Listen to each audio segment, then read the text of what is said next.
All right. And I think we're live, pal. Oh, great. Everything's looking good. How's everybody doing? Ryan Schmidt already chiming in. We're in for a good podcast this week. Brute and Isis, I don't know, maybe traveling, please be safe. Well, I can tell you right now, Brute and Isis are not traveling. We are in the comfort of our homes, nowhere near this blizzard. And we're going to bring you an exciting episode of From the Hip. Everybody, thank you for joining us and hanging out. Isys, sir, thank you so much for being on the show with me today. I tried getting your brother Isaac, but he was busy. So thank you he's for always doing something. And a very happy Indigenous Peoples Month to you as well. Yes, it is. Actually, where I work, they did a spotlight on me because of I'm very outspoken about it. Mhm. So I got to do a write up on that, which I thought was pretty cool, and I got to put up a thing for my grandfather in the same place because obviously that's where it comes from, Mhm. and he's in the Ontario Lacrosse Hall of Fame. So I put up a thing for him and what he's done and what he meant to me too. So thanks. That's really awesome. You're very welcome. I did not know that your grandfather played lacrosse. That's really cool. He not only played, but he started the team in St. Regis with his cousins. They started the team. He played and managed the team. Oh, jeez. Yeah, whenever I talk to like Carrie and stuff out here, like my stepson, he's playing football and he's in the town that's pretty much takes football like they're in Texas or something. And she's like, "Well, wasn't that the same for you guys?" And I was like, no, I was like, football was like a thing in Oneida, but like our big thing was like lacrosse for the men and field hockey for the women. Like it was more about lacrosse and stuff because we're in Oneida, we're around the nation and stuff, so lacrosse was a bigger deal for us. Yeah, this the area out here. I mean, from where you're from, where I'm from, it's lacrosse and hockey mostly. Mm-hmm. That makes a lot of sense. The McCormicks are here. Isys, they say hello. I say hi to them. That I I don't even know if I told you this, but I was driving. I think it was over the summer to Vermont. I was going to stay in Vermont for a couple of days, and I was driving up behind them, and I saw their Who license plate, and I pulled up next to them, and I looked over and I saw them, and I beeped and got their attention and waved at them as I was on my way to Vermont. So that is now two different stories from two different people that you bumped into from Central New York in another state just randomly. Yes, That's crazy. I told you never. No, we were still in New York then. We're still in New York. Oh, okay. We're on the highway. Gotcha. Let's see what else we got But here. you never know where I can be. You know that. Now I do. You could literally bump into him anywhere. Ryan, fun fact: I accidentally broke my chair jumping out in excitement when Isys defeated Steen for the 2CW title. Did you pay for that chair? Who paid for that chair? Not me. Let's see. Dave, true story. We thought he was going to the Skyros meet and greet in Utica as we're. Oh, okay. You guys thought wrong. I was not going there. Nope. Every time you think you got the answers, Isys changes the questions. And like the question, Skyros wants to know: did Isys cancel himself yet? I haven't yet, but I plan on saying some things in here later on that this whole thing might get shut down. No, no, shut down. It's only probably going to Listen, increase the views, Daddy. I'm I'm sorry. Like I just come out here, and things get blurry in kayfabe, and I just start saying some things. I can't help myself. Um, so usually on here, I like to kind of start reminiscing of first meetings, and the coolest thing about this is, when Axe was on, I kind of touched how he was one of the guys who like helped train me when I came up, but probably no one helped train me more aside from Isis or Springate than Isis. In fact, because I don't know if you remember this, but you are the dude who taught me how to do a collar and elbow tie up, like my first day. Uh, if you want the truth, I don't remember that. Yeah, I I remember it was at the military base one, Oh the yeah, yeah. that school. I just showed up. It was my first day. We are outside of the ring, and I remember you kept on yelling at me because I kept on grabbing the back of your neck with my Yeah, other hand, and you're like that pisses me doing off. that. Yeah, and it would piss off a lot of people who have busted necks having some greenhorn come in and grabbing it. So, yeah, you taught me how to lock up. My first time there. Um, shit, that's I remember one of the days I was there was like a guy doing a newspaper interview, and he was like going around like asking the students questions. So he was like asking like how much I weighed, and I was like 400 something pounds of pizza rolls and surges, I like to say. So I took some time off. I came back, and now we're in that warehouse with the two rings. I don't remember exactly where that was, but it had the Nitro ring and I had the Kowalski ring, I think. So Oh God, yeah. Okay. yeah, and then there, that's when you taught me to run the ropes in the WCW ring with the cables. And I remember going into work like the next day limping, and everyone's like, "What the hell's your problem?" And I was like, wrestling and ropes, and like it can't be that bad." And I just like lifted up the side of my shirt, and it was just like bruised from hip to armpit, just Uh one huh. giant black and blue. Yeah. That's nobody like nobody understands, and people go, "Oh, wrestling, it's fake, so it's all pretend, and nothing ever hurts," and that's how they see it.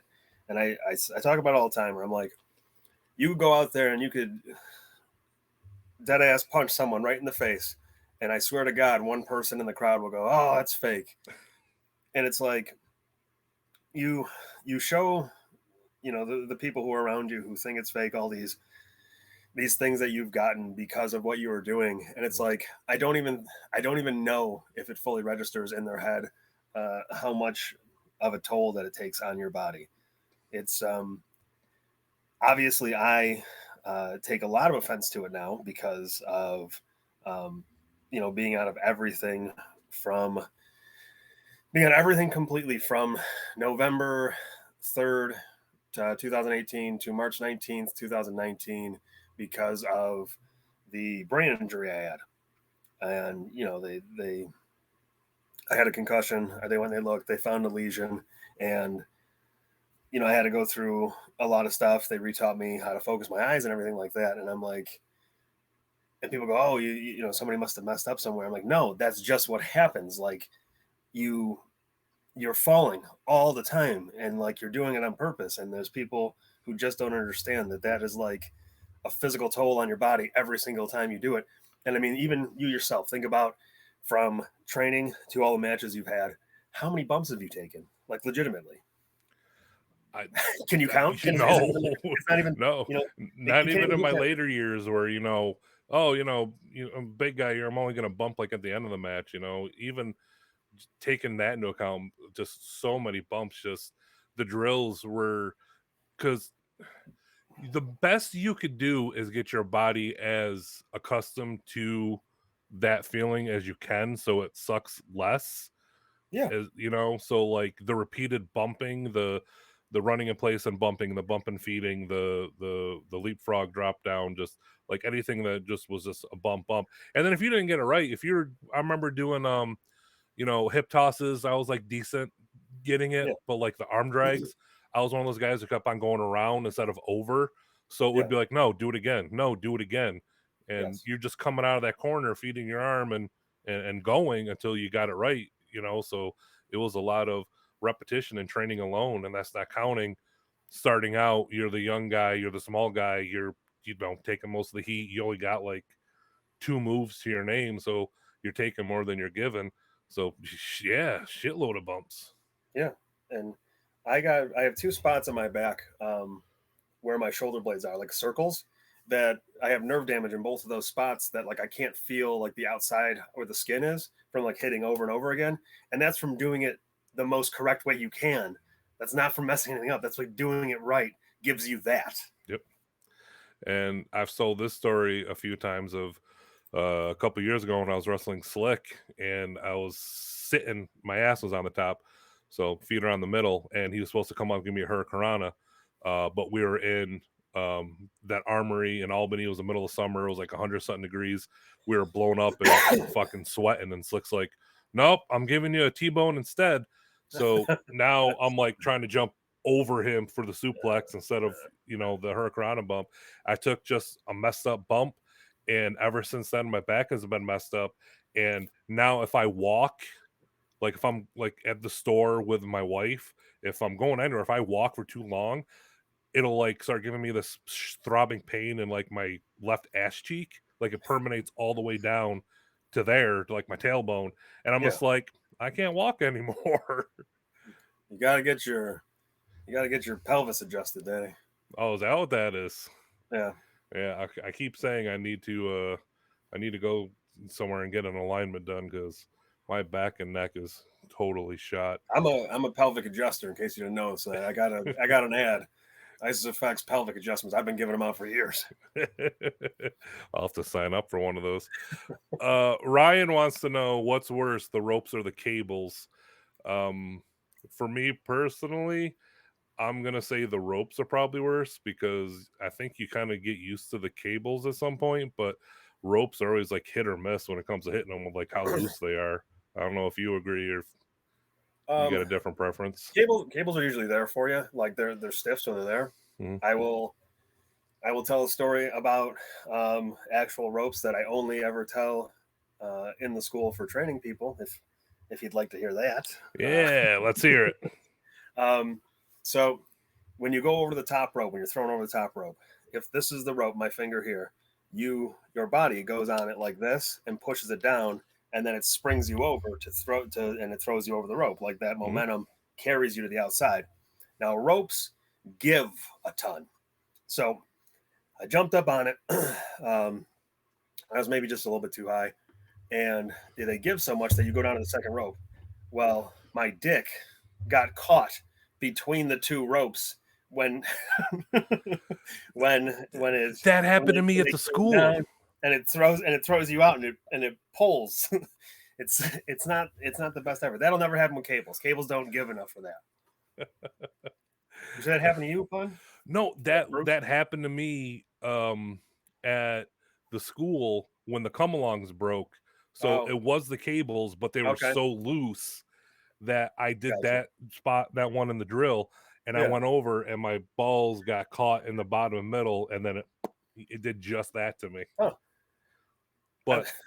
But that is because like I said, the ring was like busted. This was like, I'm pretty sure this was at the last mall we were in. It was pretty recent, and like the come along snapped, and the ropes just were really bad at that point. Yeah. And then I always tell the story of when I did GSW.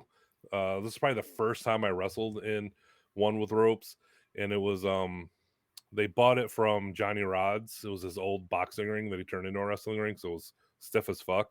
But I was being whipped off the rope. I stumbled over a loose board or something in the mat that made me stumble forward. So I kind of Rey Mysterio'd the middle rope, but because it was ropes, I hit it and it went all the way down to the mat, and I rolled and I fell out of the ring. And everybody thought it was a spot because of those rope drills.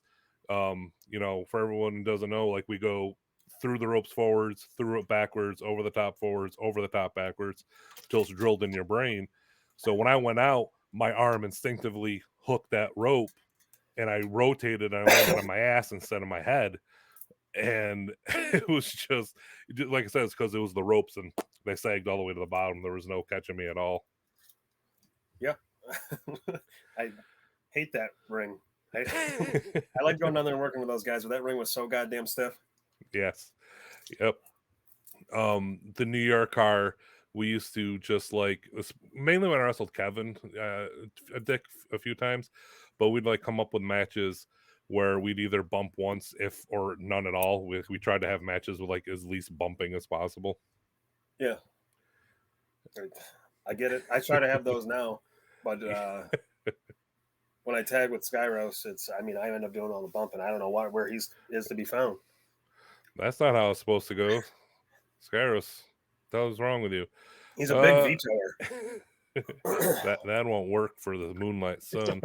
Agent Fenton says, "Good evening, Patrick. How the hell are you doing?" I don't see him enough. Yeah, what the fuck, Skyros? Yeah, you need to pull your weight. Not only does he not take bumps, he also refuses to sing the backup harmonies to "With My Baby Tonight" by Jeff Jarrett. You know, I think he wanted to. I just think it wasn't in the cards for him that night. No, that's what he told me. He was real sleepy. Yeah, he said it just wasn't gonna happen. We'll have to get him to do that next time. Ryan, the first match I saw at a live show was Isys versus Ciampa at the first Rome 2CW show. I wrestled him a couple times. I can't remember which one was which. If it was Ryan's first, that must have been Rome is Burning, our very first one when DX was on the show. If I think. Yeah, I really liked working with Tommaso. He's very good, and one of the matches I can't remember which one it was, but he was going in for neck surgery. So when we're getting ready to go through the match, he tells me about his neck and what we can and can't do, and we made a plan from there, based upon what we could get out of it to still make it interesting and tell the story we wanted to tell. But obviously, he wasn't going to be taking any high bumps or anything. But I feel like the match was still really good. I wish I could remember it in my head more. Yeah. I mean, you had like a lot of those caliber matches in 2CW. I mean, I was safe to say you were like the original workhorse. Because I remember like coming in, like me being in training, in between training, all the way up to I started wrestling. Like I was the video guy. I was always on the outside capturing the footage, and like I remember you were getting the matches like early on, like you wrestled Chris Sabin for the X Division title in the German house. You had all those matches with when Eddie first came in from Noah, John Walters. I'm sure there's plenty. Too Cold Scorpio. Yeah. I mean, there's a lot. It would take forever to go through like all those matches that you got back then. But yeah, I just remember like because when 270 first started, it was very like local, tight knit. Local guys, people trained by Springate, people trained by Kowalski. Then more people were coming in, and you were the guy who had the style and the ability to wrestle them and get the best matches out of them. So, like, I always, it's like fast forward to years later. I think we had 3, maybe 4 matches at 2CW, but I remember our first 2, and I remember talking to Derek before our first match in Binghamton. And he's just like, I don't know why, but whenever I wrestle Isys, I always get more nervous than any other matches. I just went, you're right. I am really nervous about wrestling Isys tonight. And that's probably because of my mindset of, seeing you wrestle those guys and the Brodies and all those guys for so long.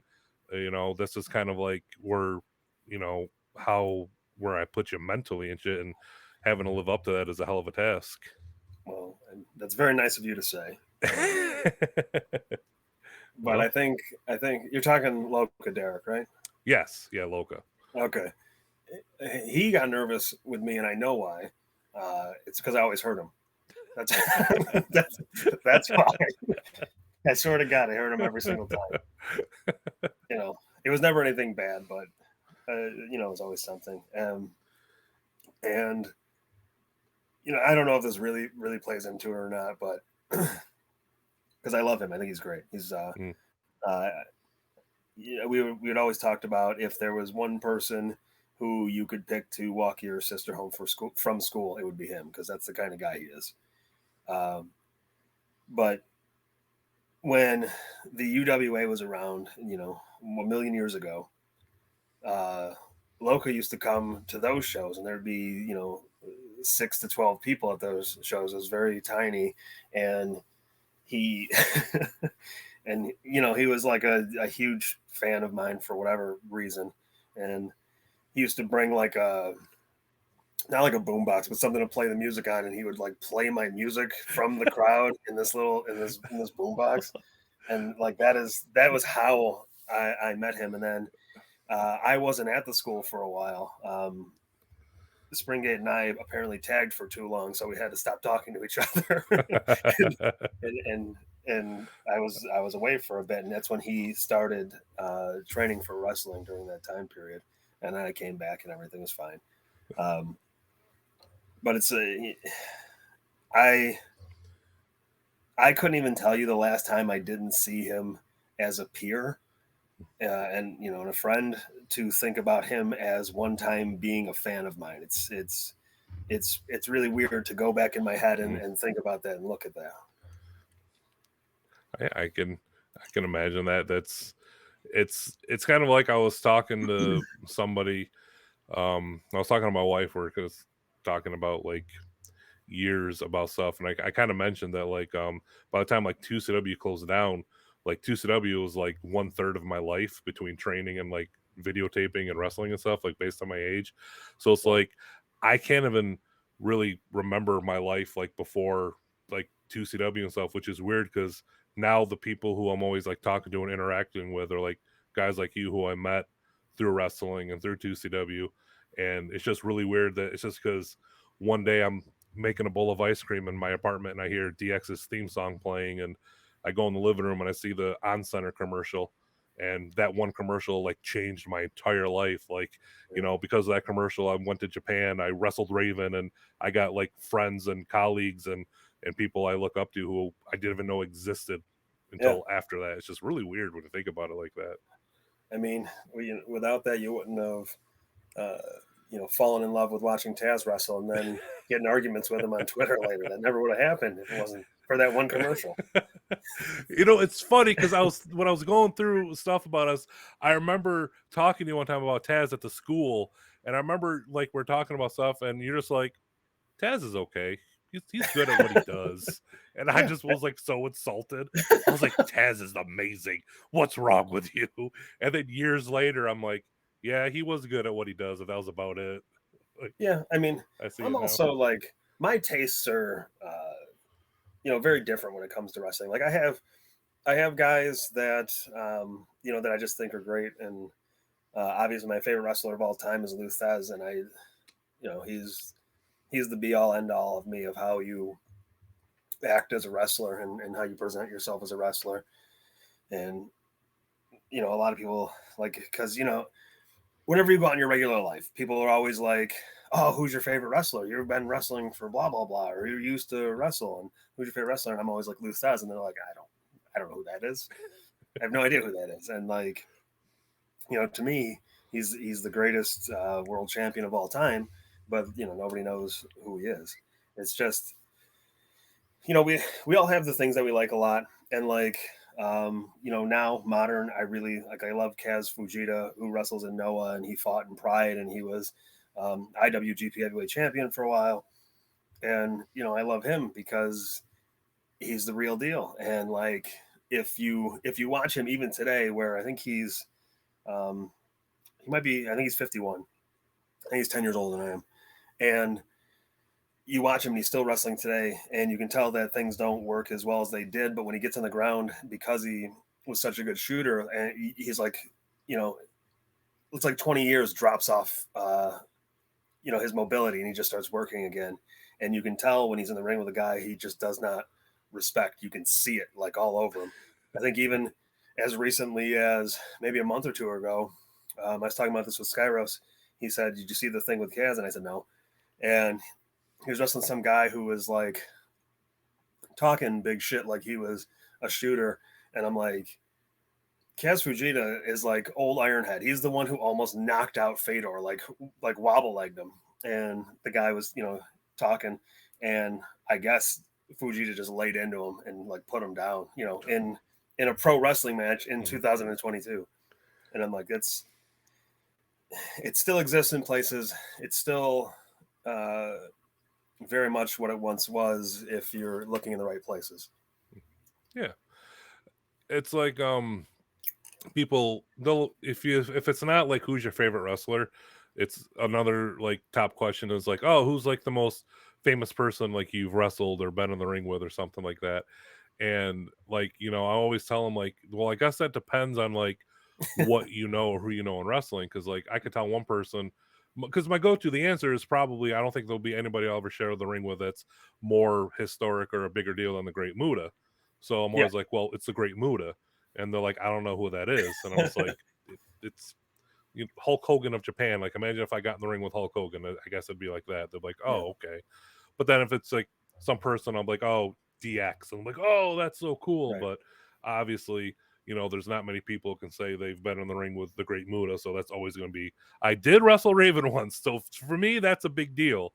But as Yeah. much as I love Raven, I know Great Muta being misted by the Great Yes. Muta in Japan in the main event is like the biggest thing I'm ever going to do in my career. And that's really the thing to hang my hat on. But not a lot of people know who Muta is. Now imagine being Kodama and getting misted by Muta, Kabuki, and Tajiri all at once. I was there, man. That was my first fucking night. I was in I just commented on Kevin Kelly's photo of it. He posted a picture of Kirk and Hall from like the bleachers. And I was like, down there on the left, like that curtain. I go, that's where I poked my head out when I watched Kabuki, Muta, and Tajiri. And then I at one point I had the video on the video of Kodama jumping off and just like the sea of people behind them because I was on the other side, but that phone got destroyed and I lost the footage from the internet, so that was sad. But yeah, dude, Kodama, man, that's main event in Kirk and Hall getting triple misted by them. Yeah, that's that's even awesome. bigger. I got a question for you, Pun. Oh boy. Who's the most famous wrestler who's ever offered you drugs?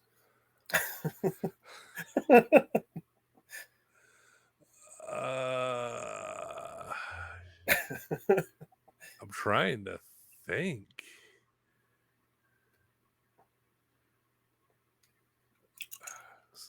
No, it wasn't Sabu. I didn't really interact with Sabu. He's not much of an offerer anyway. He's more of a, hey, you got? He's more of like, you got any? I'm trying, because it's always been like real casual. Like, do you want some of this? And I'm just like, no. I don't think anyone's been super famous. Who's the most famous person to offer you drugs? Superfly Jimmy Snuka. That I was not expecting that answer. It was both pot and Ben Gay at the same time. Like rubbed together? No, he was going through his bag and he was like, oh, he wants to. He's like, because he had the one that's like the deodorant stick, and he was really excited about it. And he was like, oh, you need some? And I was like, no, man, I'm good. And he was like, well, I got this. You want this? And I was like, no, I'm cool for now. Okay. Follow-up question. Mm-hmm. What's the most famous penis you've seen in a locker room besides your own? Mine's infamous. It's different. Yes, that's why I had most famous penis I've ever seen. because man, some of those territory wrestlers, man, they don't wear underwear and they have no shame in changing. Well, yeah, neither do I. Yeah. Are you supposed to have shame changing? I think it's a millennial thing. Okay. I think we're just shameful people. And this is specifically to a locker room where I've seen these famous if I was going to say locker room, but if it's not the locker room, I'm not going to disqualify it if they're more famous than the locker room ones. Dave said Snuka offered Rue a napkin once. A napkin? Yes. What was in the I was napkin? gonna say, was it laced with something? Agent said Mr. Kennedy was the most famous person, offered him drugs. Okay. Nobody's answering the penis question in the chat. No, no famous penis. I think mine. Well, who's more famous? Mine's probably Jake the Snake. Oh yeah, I forgot about him. Yeah. His rests on shoulders, I've heard. On shoulders, in ears. It's in fact, that's where I saw it. I'm facing the wall talking to like Kevin Graham or something, and I just hear, "Hey, everybody!" And I look over, and coming through the fucking tarp in the back is Jake the Snake, and he just like drops his pants. Is like, ah. Yeah, I get it. See, Skyro said probably Scorpio, and that's what I was thinking. I was thinking mine was Scorpio, but I couldn't clarify if that was a joint or something. I'm pretty sure it was casually he had something, and it was a casual, "Hey, you want some?" And I was like, "Oh, he's thanks." not talking about the penis either. He's talking about. I thought he was talking about the penis. Okay. Oh, I mean, he could be. He could be that too. I mean, I saw that too, but if famous wise, I'm gonna guess it's Jake the Snake. All right. I never got to see Scorpio's penis. I heard a lot about it, but I never got to see it. All I saw was his butt cheeks, because I swear to God, he was wearing a jockstrap around his ass cheeks. Were just hanging out all the time. Didn't he also hit a fucking tumbleweed and land on your face one time? No, he didn't hit a tumbleweed and land on my face. What he did was, when we were wrestling, I asked if he could still do the bomb, the moonsault leg drop. Oh. And he was like, "Yeah, I can probably do that." He was high at the time, and so that's what we were gonna do for the finish. And he was like, "Yeah, I could probably do that." I said, "Cool." Because I'm like, I used to love watching ECW and seeing him and hit the moonsault leg drop, and I'm like, I never see him do it anymore. That's probably a reason. Yeah. Well, I know he got all the way over. It was great. But like, I remember like when he slams me down and he's going up to the turnbuckles, and I'm like, I'm real far away, dude. Like, like I remember thinking that when I looked up, I'm like, God, I'm so far away. And he hits a full backflip, but when he lands on me, he lands on my chest in a full like earthquake. He doesn't land in like a leg drop position. He lands in an earthquake and bounces off my rib cage. Like my rib cage, like I could feel all of him just boom right off of me. Ooh. And it like I was like, Jesus Christ. But like, yeah, it was a backflip earthquake is really what he hit me with. All right. Yeah, I just remember like watching it and seeing your like face get squished, and my brain was always the tumbleweed. No, his weight was like right here, and Okay. He didn't get me in the face. I mean, he might, his leg might have came across my face, but it wasn't anything. Well, what was most memorable is that it was a full ass on chest, like boom, like bounced off. That was the impact. Skyro says, "Oh no, I was talking about the penis." Yeah, so that's his answer. I figured he would be. So we're kind of talking earlier about like the bumps and stuff, and when I was talking about like us wrestling, there was that. Well, we did the first match in Binghamton. I think it was just just a throwaway match. I think Kevin and Springate were doing something, so they put me with you.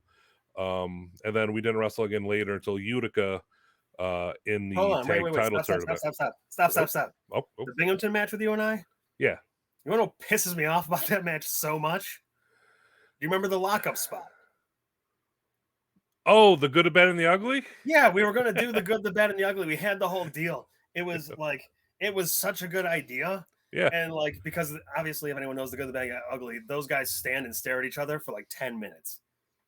And the idea, was this my idea? This sounds like my idea. No, this was your idea. Okay, it's wicked stupid. I'm like, that's why I knew it was my idea, because it's real dumb.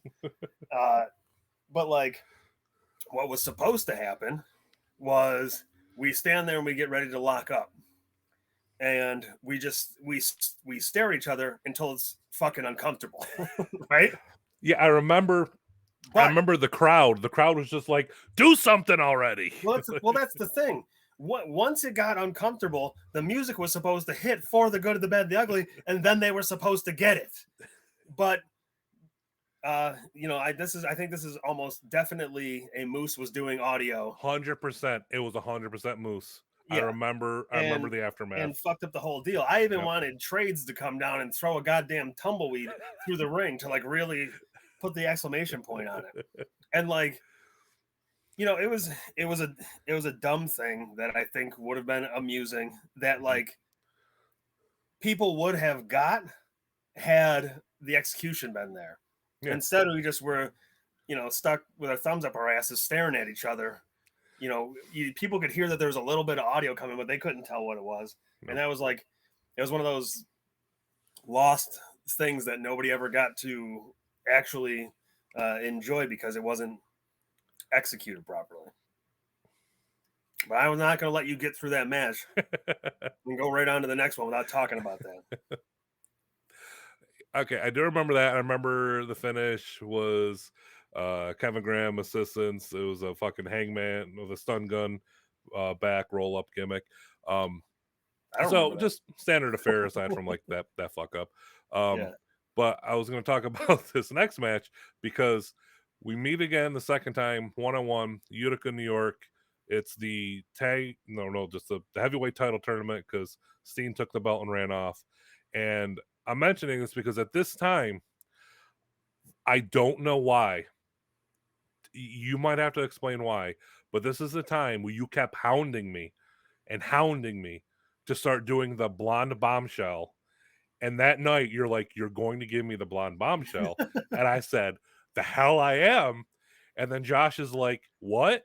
I go, Isys wants me to give him the blonde bombshell. Josh goes, the hell you are. So we settled on a Bubba Bomb off the second or whatever. I thought that was in Binghamton. That wasn't in Binghamton? Nope, that was Utica. Oh. Our third match was in Binghamton. Which comes full circle. Because again, you're like, you're going to do the again, blonde right? bombshell. Yeah. I said, no, I'm not. We're going to do the Bubba Bomb again. And this time I gave you the Bubba Bomb. And I wouldn't give you the blonde bombshell because I didn't want to fuck you up. And I gave you the Bubba Bomb and I fucked you up. Yeah. Like, actually, someone had asked me about on Instagram because I was talking about on Instagram. I put it up in my story. I was talking about how people they do all these questions, the anonymous questions. And I said, well, I will answer any questions as long as you don't make it anonymous.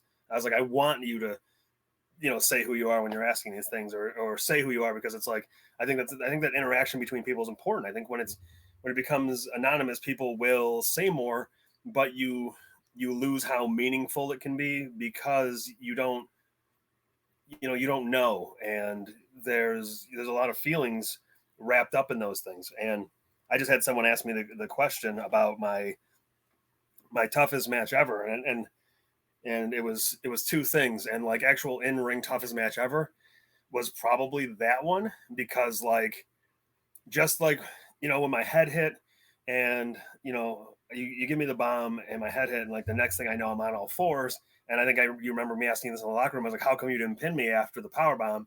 And you were like, I did. And you kicked out. And I'm like, cool. Like, I don't remember that. And like, even then, like, because it was like the left line, and then I was going to kick it away, and then you were going to hit me with the right line. Yep. And like, you went with the left line, and my leg was like, nah, I'm not. Like, I remember like thinking, lift your leg. And my leg was like, I'm not moving. And then you hit me with the left, and then you kill me with the right. Yep. But that was like a pretty hard one to get through, just because like I couldn't get my body to do the things that I wanted it to do. What was the other one? Okay, so if I tell you about the other one right now, we're going to go into a long story about one of the things I wanted to talk about. Let's do it. Okay. Let's do it. Then here we go. Let's get into it. Grab your drinks. I thought this was the other one, but I had to ask. So the toughest match for me, not just in ring, but entire life, was the match where I got the concussion. So it is Excite. It is versus Danbury. I have nothing bad to say about Danbury whatsoever. I thought we had a really good match. It felt good. We were doing things with each other, and everything just seemed to flow fine. Uh, so we go through the match. The match is over, and it felt like a regular match. I had my aches or whatever, but nothing too bad, and I felt fine afterwards. We talked about the match. Everything was okay. Everything's cool. And I wake up the very next morning and I'm like, God, I feel like I had a hangover. I didn't have a drink at all last night. And I was like, that's real weird. So, where I was working at the time, I call in and I said, okay, I'll call in. I'll rest today. And then I'll go in the next day. And then the next day was worse. So, uh, I have a headache and it's just there and it's there and it's a blinding headache. And I go, this is maybe a third day after it. I end up going to uh, the urgent care or whatever, and I said, "Hey, pretty sure I got a concussion, but I've had like a headache for like 3 days, just won't go away." And they put me in the CT scan. They give me the CT scan. They say, "Hey, you definitely have a concussion. Look at you," and they say we see a spot in the CT scan, so we're going to get you referred for an MRI. All right, I go through the MRI, and as the time is passing and everything, it's only getting worse. Like my head is just getting worse and worse and worse, and everything around me looks surreal. Like the floor is floating and stuff like that. So I get the MRI. It comes back. They say you have a lesion in your brain. We have no idea when it got there, how it got there, how long it's been there, anything about it. So we're going to monitor it every 6 months. You'll get an MRI. We'll see anything changes with it. In the meantime, go back to your doctor. My doctor sends me to the concussion/brain injury clinic. And, from there, I have to do a bunch of physical therapy and occupational therapy because they have to figure out what aggravates it, like what makes it worse, what makes it better. And I think I want to legitimately probably 2 weeks, 2 full weeks of having a headache, and that is incredible. I never want that again. And so from that, this is why I don't really drink anymore, because I got a super sensitivity to alcohol. So if I drink, it's very, very low. And I used to drink a lot of beers. I used to like that, but I very, very little anymore. I like to have maybe not even a full one with some tacos because it tastes real good with it. But so, I got the sensitivity to the alcohol. I got sensitivity to caffeine. It actually took me a long time to be able to drink a full Red Bull after that. Maybe it took me like a whole year to be able to drink a full Red Bull. They just instantly gave you a headache? Yes. Okay. Alcohol would instantly give me a headache. Caffeine would almost too much of it would make it feel like my brain was on fire. Like it started to feel like it was burning. And synthetic painkillers like hydrocodone or anything like that we have been prescribed for a series of ailments, those make me throw up immediately. Like I can't have them now, because if I have them, within a couple hours, I'm throwing up. So those are all things that I deal with on a daily basis because of the injury. So I go to the clinic, and they got me running on the track. They're taking my pulse and asking how the symptoms are, and they actually had a few different exercises that I had to do it's like a long rope, and there's different beads along the rope, far away and close, and you focus on the far one, and then you come to this one, or then you go to the middle one. You try not to do them in order so your brain gets used to focusing at a higher pace again. Because this will probably help with that. One of my eyes is nearsighted and one of them is farsighted. Before I got hurt, they just focused, and once I got hurt, they stopped focusing.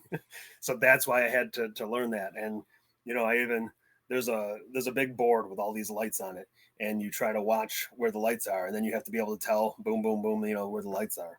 and just all these things. And it was really, it was really helpful, and everybody there was great. And they got me back to where I could be cleared to do stuff again. And obviously, I wrestle now, and I'm okay. But I have to be, really careful about concussions because of these issues. But um, even even now, I just had my most recent MRI in October. That happened in 2018. It's 2022 now. No changes in it whatsoever. Nothing has changed. Everything still looks the same. Everything's cool. So it's really good to hear. I obviously worry about Alzheimer's and dementia in the future because I think we all do. Um, but like having to go through all those things, it changes. It changes how you think about things. It changes um, your personality. Like I was told that my personality had changed, uh, and those are things you have to deal with. Now, these are all the things that relate to me and what happened. Now, what makes this even harder on top of that is I'm going to tell you the wrestling business side of this, because obviously it happened on a wrestling show, and I'll tell you this: this is kayfabe out the window, and I'm sure when he hears this, he'll be pissed off to hear it. But I know he had fudged his insurance for that day. And if I had not had my own insurance, nothing would have covered all that stuff that I had done. So that was all, everything that I went through and all those things were taken care of by my insurance and nothing by wrestling. And, uh, you know, that's Johnny Moose, who runs Excite Wrestling. And uh, I would think, he would be a little remorseful, obviously afraid for his own business, but you know something that in his shoes, something that he did could have potentially uh, bankrupted someone by not having that available. And if he wants to ever go on or say his side of the story or whatever, he can. But I've never talked about this until right now. This is and the reason I'm Yeah, I talking. didn't even know this part. Right. And the reason I'm talking about it now is because like I I was talking to him. Uh, I was driving somewhere, so maybe in the last 2 months, and we're talking, and I say, hey, um, well, let's back up. I'm gonna back up.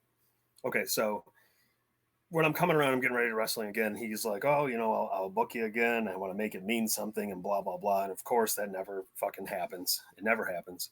Um, I end up I end up sending him a message one day, and I say, hey, I just want to talk business. And we talk business, and I said, I got a student, and I want him to have his first match. I want to have his against me, so he books the match. Marcus Zeal has his first match against me on Excite, and I thought it was a good match. Father Derek, I call him Loca. He really liked the match. He's like, nobody's doing that stuff anymore. I'm taking bumps, and I'm fine. And I maybe wrestled once or twice more. I don't know at Excite. So fast forward to 2 months ago, I'm uh, I'm messaging him and I say, I'm 41, so I'm getting to the tail end of what I do, and I would like to, I'd like to wrestle there with Father Derek as my manager, and I kind of because I lean heavy into the native thing now. I've always been native, but now I'm a little, I lean into it more, and I would really like to do almost like the original Sheik, but as a heel native. And I say that to him mid conversation, doesn't respond to me. We're right in the middle of the conversation. We're talking, doesn't respond to me. Day later, nothing. So I send him a message and I just say, hey, like, you know, it's one thing to not want to book me. I'm a full grown adult man. If you don't want to book me, you say no, I don't want to book you, and you know what I say? Okay, like that's that's just how that goes. You're dating a woman. She said, "I don't want to date you anymore." You go, okay, like sad about it, but that's the breaks, as Curtis Blow would say.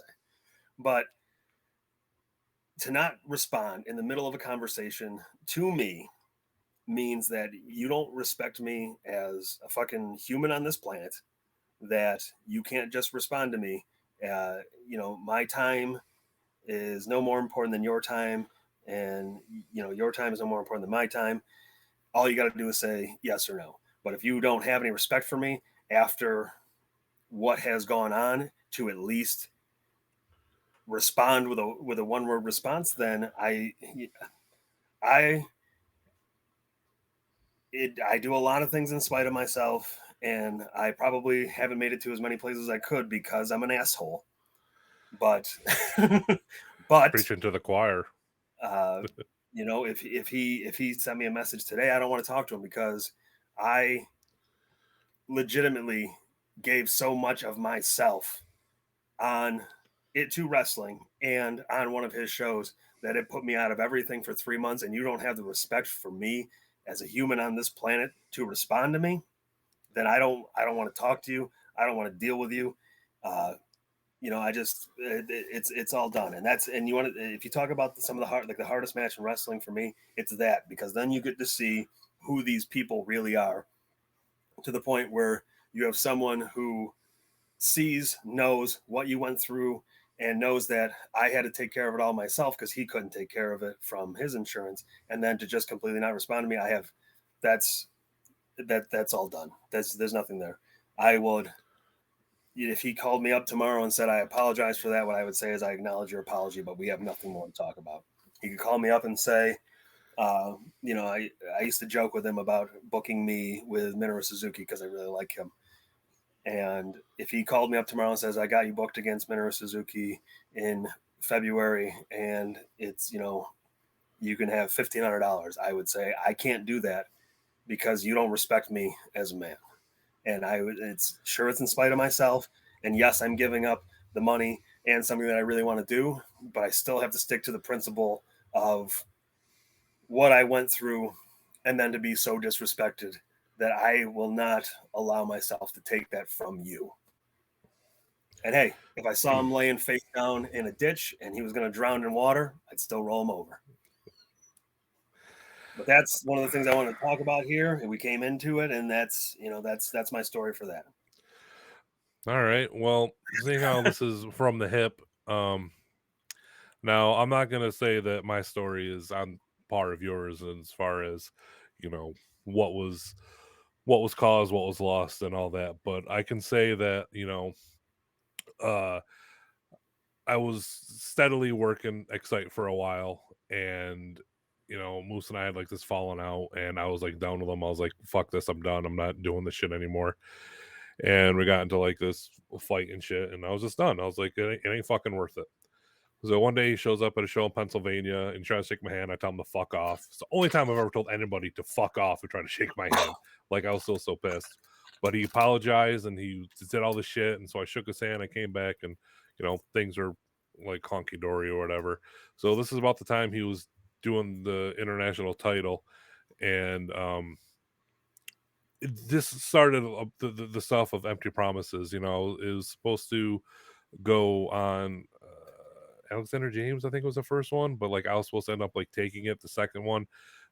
Match never happened. He put it on Slick. Match still never happened. He put it on somebody else, and I was getting really annoyed. And this was after the match where he crowned the champion, is where I tore my calf in his ring because it was busted. So I tore my calf muscle, and I was out for like 3 or 4 months because of it. And had to cancel bookings in Canada for C4 and IWS and all these other places. And but came back and was doing whatever, and I was just getting like thrown around and whatever. After the pandemic came back, I was doing that thing where I was kind of like feuding with everyone from Syracuse. I was taking out Skyros, I was taking out Jake and all that shit. And everything was going fine. Pandemic hit, and then like shit went south. And up until this point, everything is what it is. But he started like booking me, and in a span of 6 months, I did 5 battle royals for him. Oh, that's a And lot. yeah, Unless you're being the king of battle royals, that ain't. I didn't want a single one of them. And some of the battle royals were just battle royals to have. And so one of the battle royals was it wasn't IB's last match. It was like to determine who was gonna like wrestle for the title or something, and it was down to me, Bill, IB, and somebody else. And Moose really wanted Bill to gorilla press IB out of the ring, and Bill didn't want to do it, and IB didn't want to take it, but like Moose insisted. Yeah. So I forgot who I was out there with, but when IB came, Bill Collier's a big fucking dude, and he pretty much threw IB over us. I'm the Yeah. tallest fucking dude, so I'm trying to save his fucking life. I reach up and grab him, and I remember him hitting my head and it going like this, and my entire arm started burning. And then I catch IB, I pull him away from the chairs. We go down. He grabs my face. He was like, "You fucking saved me. Thank you so much. Are you okay?" And I'm trying to untie my bandana. I'm like, "No, my fucking arm is on fire." So he goes and grabs the doc, and I get checked out because I thought I broke something, but it was just like a stinger. Yeah. But I was supposed to do a show in Vermont with Freddie and the Saitos. Freddie's car exploded. We couldn't make the show. By Yes, the I time remember his that. car got fixed, we would have got there like after intermission. So we reach out to Moose, try to get us booked. He no sells us. We reach out to his right hand man. He talks to Moose. He's like, "We can't pay you. We don't have the money, but if you guys want to work, we'll book you." And we're like, "That's fine. We're in Syracuse. We just want to work." Yeah. Uh, so we go down there. Freddie gets added to the title match. The Saitos get added to Skyros's match, and Garrett, my tag partner in Higher Gunning, he's already there. So I'm like, "Oh, we'll be in this tag thing too." I get down there and I hear them say, "Oh, we have so many people, we're just going to put you in a battle royal." And I was just like, "This is like the sixth fucking one I've done." So I was like, I'm not doing it." So I went up to everybody. I go, "Hey guys," I was like, "I'm not doing another battle royal. I'm just sitting this one out. I'm gonna go grab some pizza. I'm gonna watch a show. Like, I'm not doing another battle royal." I go, "I have to put my foot down." Um, Derek and them and Garrett, they went to talk to Moose. They ended up putting us in that tag match. So it was like us, the Saitos, Skyros and Jake. I forgot who he was with. And somebody, and I think there was a fourth team. Yeah. But then, yeah, after that, like Moose stopped reaching out. I messaged him every month. I was like, "Hey man, I just want to talk about bookings." He'd read the message, not get back to me. "Hey man, just want to reach out, talk about bookings." Uh, Read it, wouldn't get back. And this whole time, he is still booking Father Derek and Garrett Holiday. They're doing the Hired Gun Inc. gimmick there, and he will not message me back. And I was like, "Look, man, I just want to see about. It doesn't have to be every show. Can I come in? Can we just do stuff?" And he just wouldn't message me back. And I'm just like, I've known this motherfucker since 2006. I blew my calf muscle in his ring. He's promised me the moon a dozen times and didn't deliver on any of it. He had thought so little of me that he put me in battle royals instead of matches, and now he won't even respond to my messages about bookings. Not even just to say, "No, I'm good. I don't have Yeah. anything for you." Won't even respond. And I'm just like, most promoters do that. I get annoyed and pissed. But I was like, I know this guy. We go back to 2006. He no showed my wedding. He no showed my fucking wedding. Josh called him, said, "Where are you?" He goes, Where am I supposed to be?" He's like, "Brute's wedding." He's like, "Oh yeah, I forgot." See, and like that goes back to what I was saying. It's just it's a matter of respect. And I'm gonna say it this way. So they're like in this business, all it's very different than anything else. And like sometimes all we have is each other. That's all we got because nobody understands it. And you know, a lot of bookers and have been wrestlers and everything. And you know, if we can't even get the respect from what I say as our brothers and sisters in arms, then like either you ain't really in the business or you're only out for yourself and you shouldn't be in the business. It's one of those two things, Yeah. in my opinion. Yeah. I know. I was just saying a couple days ago, that like, I've been wrestling for it'll be 13 years in February. And I'm just like, really what means the most to me now, like professionally as a wrestler and everything, is just like appreciation. Not so much like being glorified or being like, um put over, just appreciated.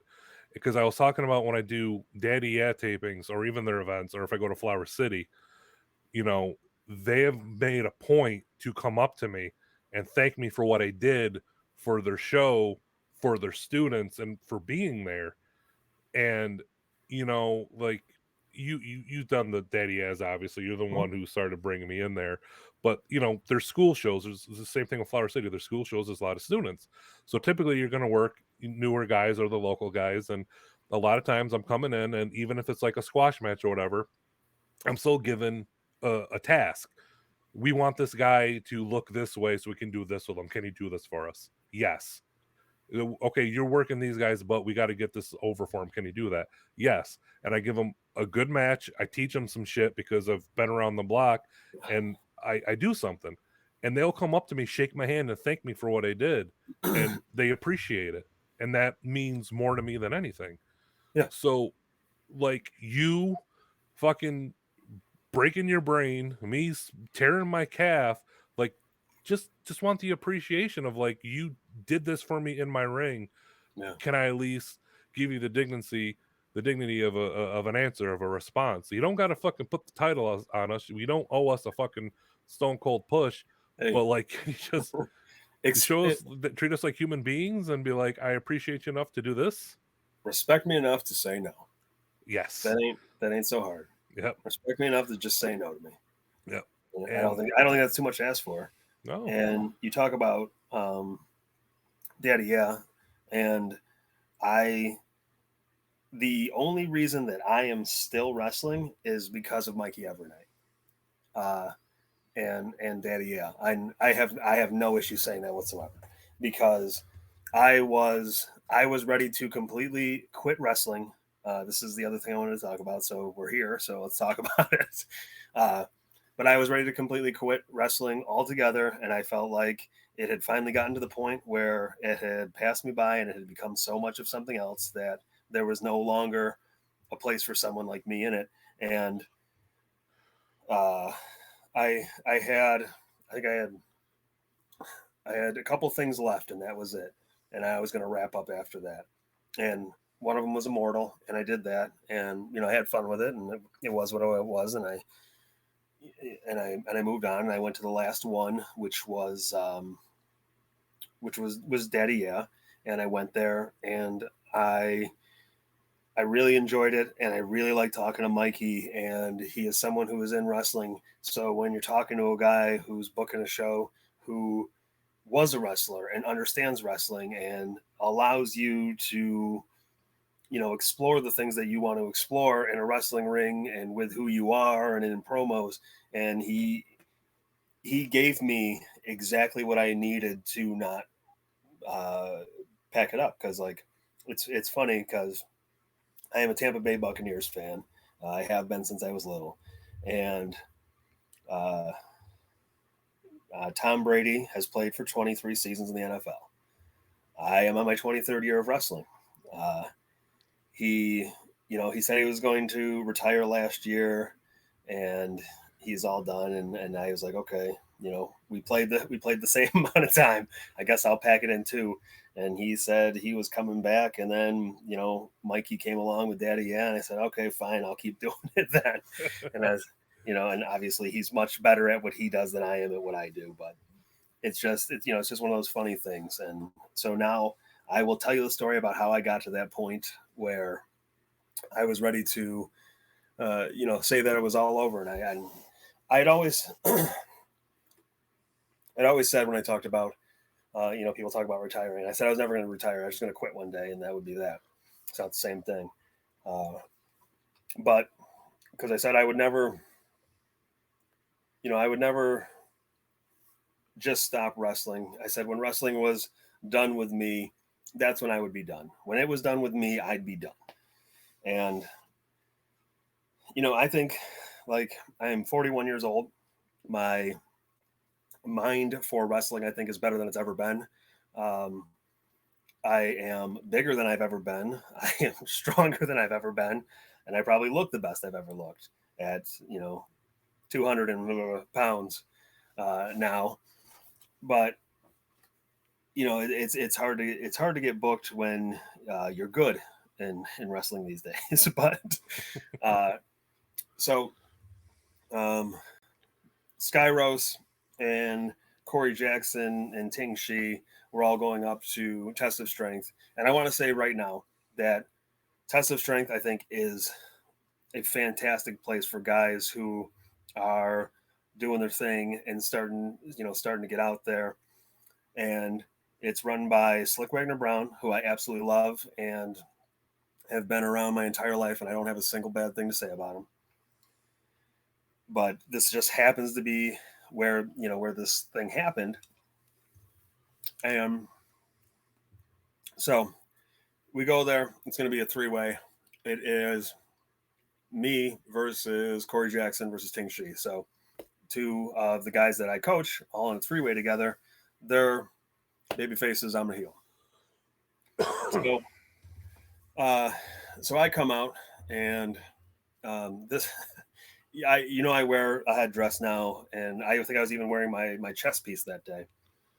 And this guy in the crowd is like saying every like stereotypical and old native wrestler thing to me, and I'm like, Jesus Christ! I was like, I'm supposed to be the heel here, and this guy's saying all these things. So in my head, I'm like, I gotta get the heat off of him, and I gotta put it on me, or else 1, the crowd's gonna turn on this guy. 2, they're going to start to feel sympathy for someone who's supposed to be the bad guy, and we don't need that.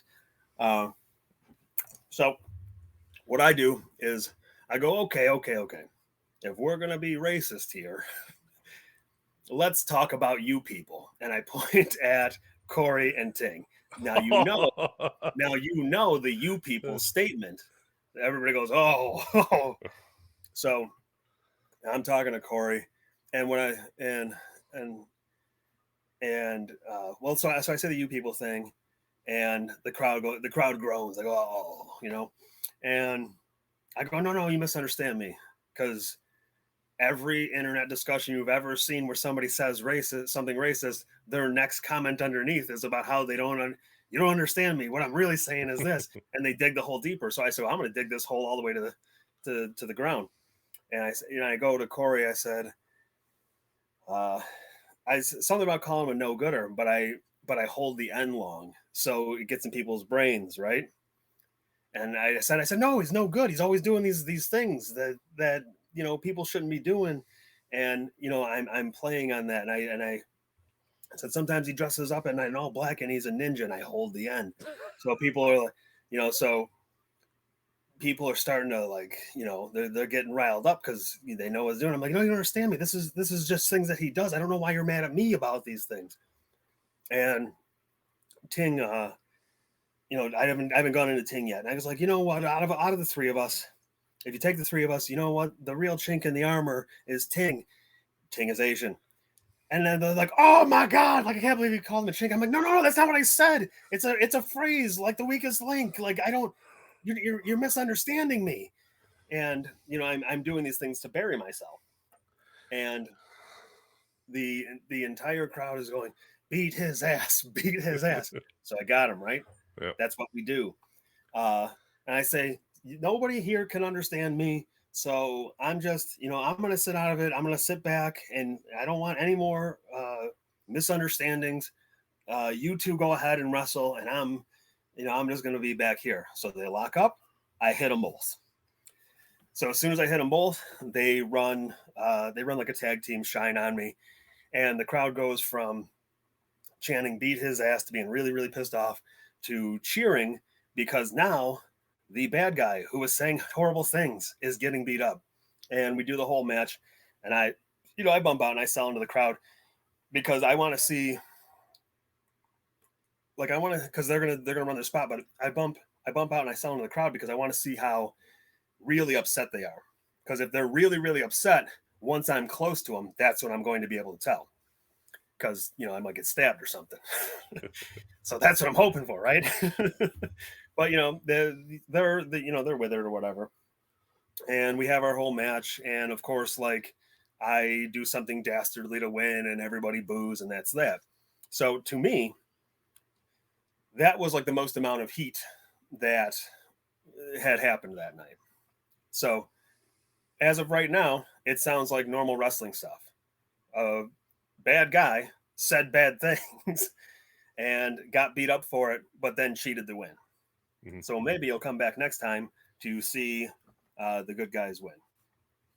So from there, this is where the shitty side of the business comes from and how it's changed. So uh Drew, I can't remember what his name is. He drew something from beyond. What's his deal? Oh, Doesn't matter. Drew Cordero? There you Cordero? go. He's there and he's upset from what I've done. He's he thinks that shouldn't be happening and wrestling shouldn't be like this and I've crossed the line and I've gone too far and he's telling everybody who will listen about it. Now, I don't have any I've met him twice. Uh I don't give a shit about him either way. But he's one of these guys who could not cut it in the ring, had a little bit of money, and has shows.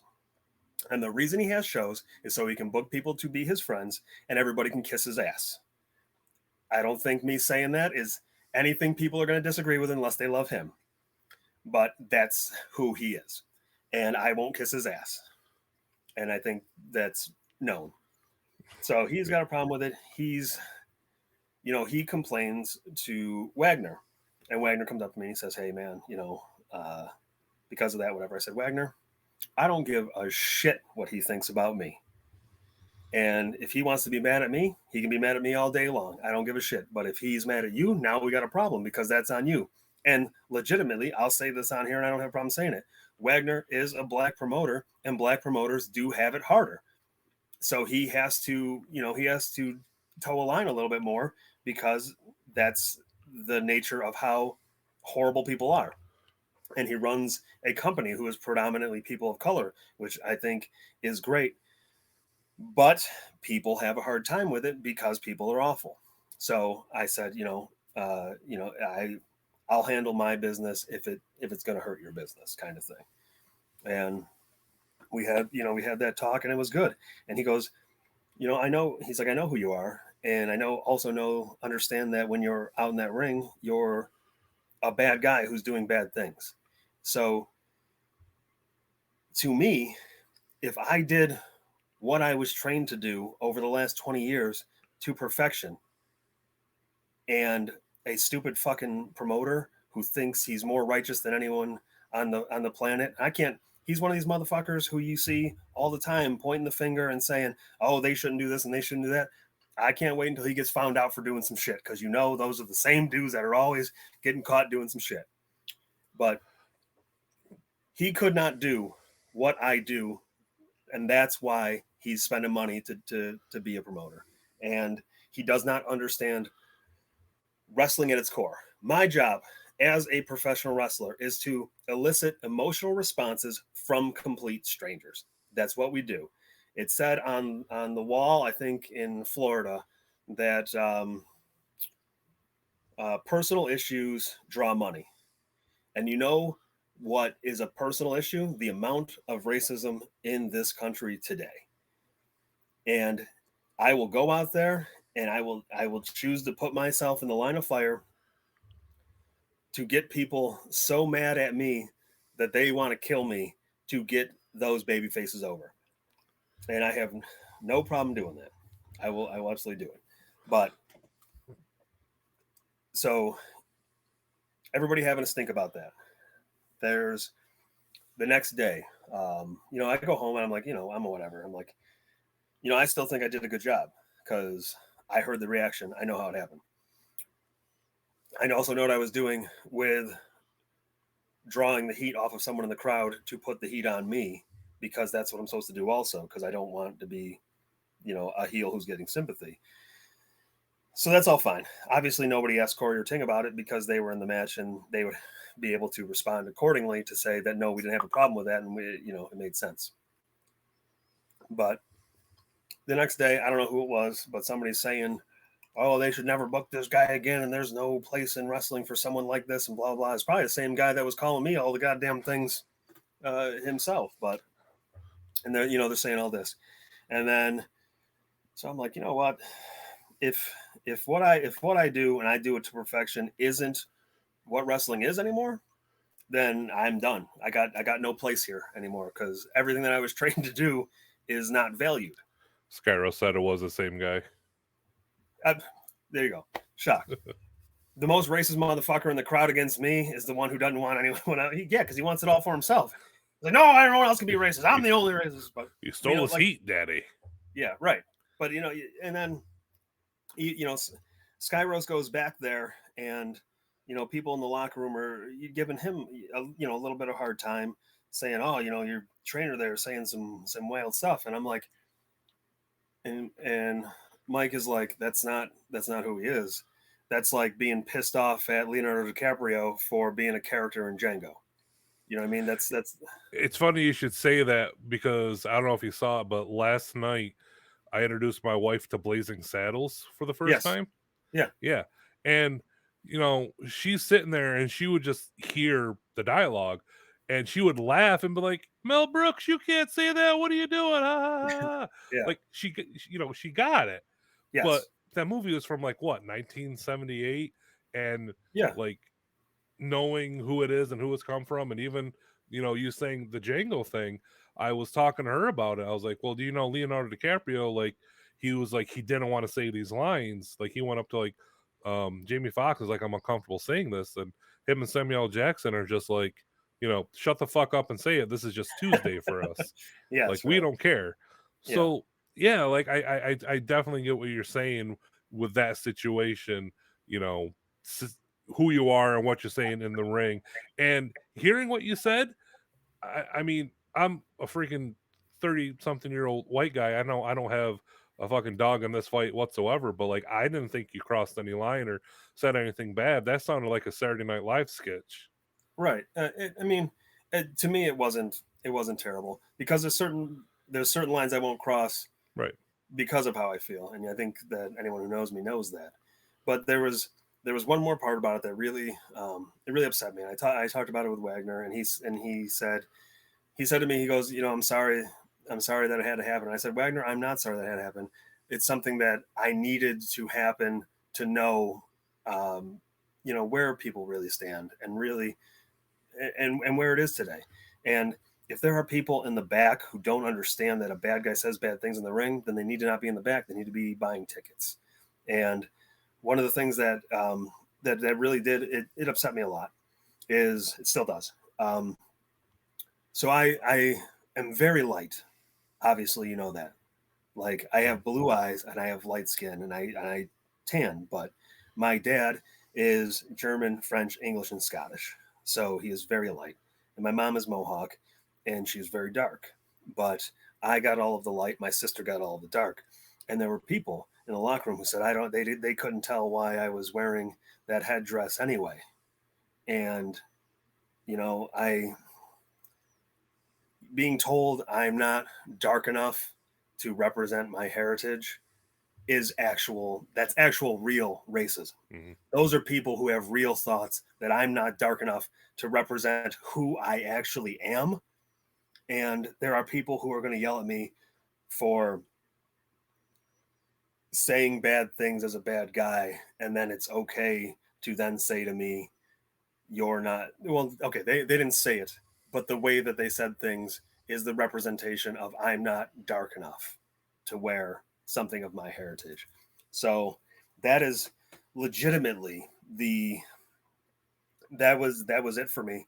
I said I'm done with wrestling. There's like I have nothing left to give if I do my job to perfection and it's not considered to be a good thing. I have nothing left to give wrestling, and that's when I said I'm done with it.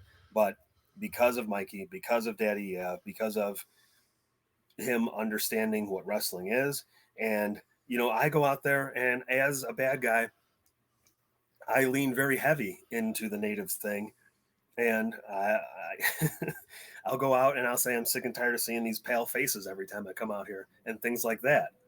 And that's what a bad guy should say. And I don't until there is no racism left in the world, there will always be a part of it in our media and our culture because it affects each and every one of us. And because of how strongly it affects people on a day to day basis, there will always be a representation of it until it doesn't exist. Because bad guys, as you see every goddamn day when you watch the news cycles, that there are people who are just brazenly racist, and you see like like all the Kanye West stuff, and the people in LA were hanging the anti-Jewish stuff over there. Like those people exist. And yeah, you know what I want to see when I watch wrestling? I want to see somebody being one of those people, and I want to see him get the shit kicked out of him, because that gives me a chance to see uh, Captain America beat the Red Skull. The Red Skull is a Nazi, and Captain America's going to beat him. And that's like saying, well, you can't have the Red Skull or any Nazis in Captain America. Well, then you know what? Who the hell's Captain America fighting? It's until we can get rid of racism in life, it will be in our media. Yeah, it um it's like this conversation I remember us having on one of the Daddy Ab drives when we were talking about the Confederate flag, like in wrestling, and how I'll put on like old wrestling Freebirds. It's something with like Tracy Smothers, even something as recent as like Jamie Noble. Yep. And my wife would be like, is that a Confederate flag? And I'd be like, yes, but like back then it didn't mean what it means today. And I'm not saying that wasn't always like a symbol of hatred. I'm not saying like Yeah. the Klan didn't like take it and use it. I'm not one of those guys like, oh, this is what it is. But like then it did also mean like, oh, these are good old country boys, like that's what that flag means. And it just got really morphed into something so much worse now because such awful people have taken it and claimed it for something. So now Yeah. when you see it anywhere else, that's what you think, because the people you see on the news, the people who see on social media who are using it aren't necessarily like, that's not Tracy Smothers. Right. I haven't heard anyone have a crossword about Tracy Smothers, and that man was wearing a Confederate flag on a singlet until the day he died. Yeah. So that's not why Tracy was wearing it. So it's like that thing where that's in wrestling, and you can have these good old country boys, and you can have them with the Confederate flags and being like the heel Southern guys, but because of what real life heel Southern guys with that flag are, now it's just something totally different, and you kind of get a reaction kind of like that with it. Yeah. Well, I mean, I'll just go down very short. Um, you talk about the Confederate flag and what it really represented a long time ago, Mm. and that was the South, and they wanted the states' righs to have slaves. Because every Southerner goes, "Oh no, that's for states' rights." I was like, "Yes, it is for states' rights to have slaves." So like that's a problem. So it represents a very not okay thing, and then something like that's a very not okay thing gets dulled down over time, becomes a part of pop culture, and starts to represent something else for a long period of Mm. time, and then you get to a certain point where people go, "Hey, you seem to have forgotten what that was," and then they say, "Now pay attention to what it was," and then the people who are at least reasonable intellectuals will go, "Hey, I do know what you're saying. Yes, I agree with you. Let's get rid of it," kind of Yep. thing. But if two bad guys in wrestling came out, well, I mean, this gimmick's in the North. Two bad guys come out with rebel flags on and are complete pieces of shit, then we want to see them get beat up, and we should. That should happen. Should they shouldn't turn babyface and keep doing that. But sorry, this weather. But you should have bad guys representing bad things, so you want to see them get beat up. But no one is allowed to be a true heel anymore and say things that are off color and unsavory and distasteful.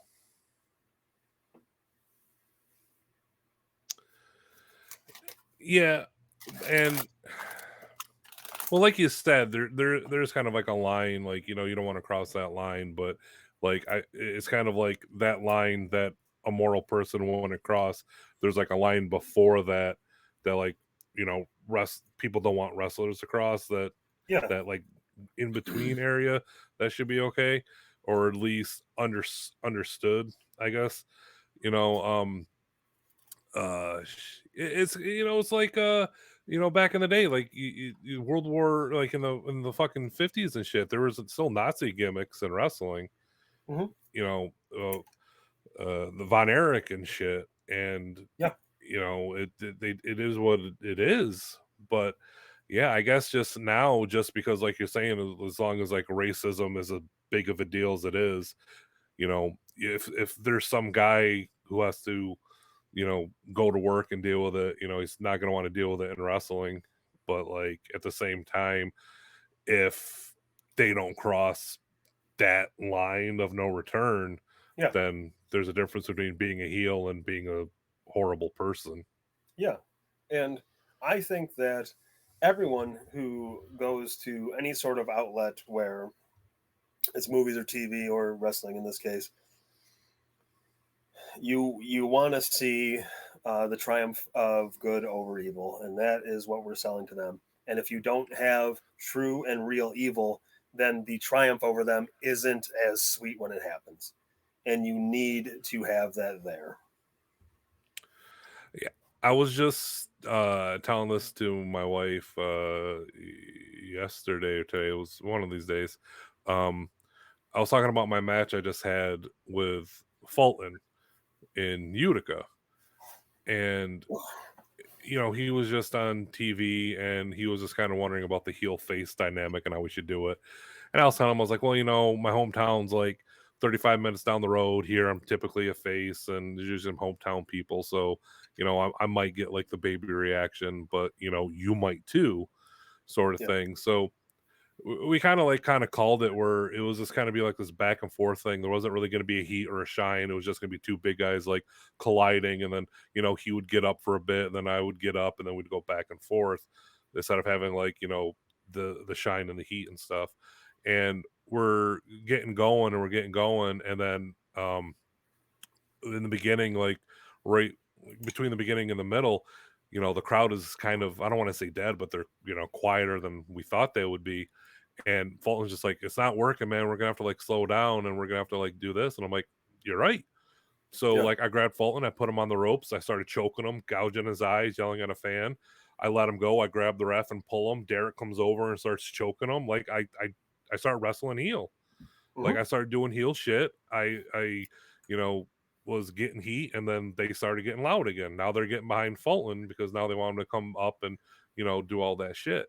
And I'm not saying like the match we had wouldn't have worked in like a certain market, the super indie crowd or whatever, but where we were, the match that we had wasn't what they were needing or wanting. So we had to like call it on the fly, and I had to give them a heat. So then we started going to the back and forth. I gave them the heat so we could come back and then go from there. And then the crowd was with it for the rest of the match. Yeah. And that's like the thing I said about Florida. Personal issues draw money. And the thing is as soon as they start seeing you not following the rules, starting to be a real dick, they said, "Hey, I don't, I don't like this guy, and I'm tired of seeing him in a position of power." So they want to see your opponent start to come back. Like that's just how wrestling works. Like that's Dude, it's that easy.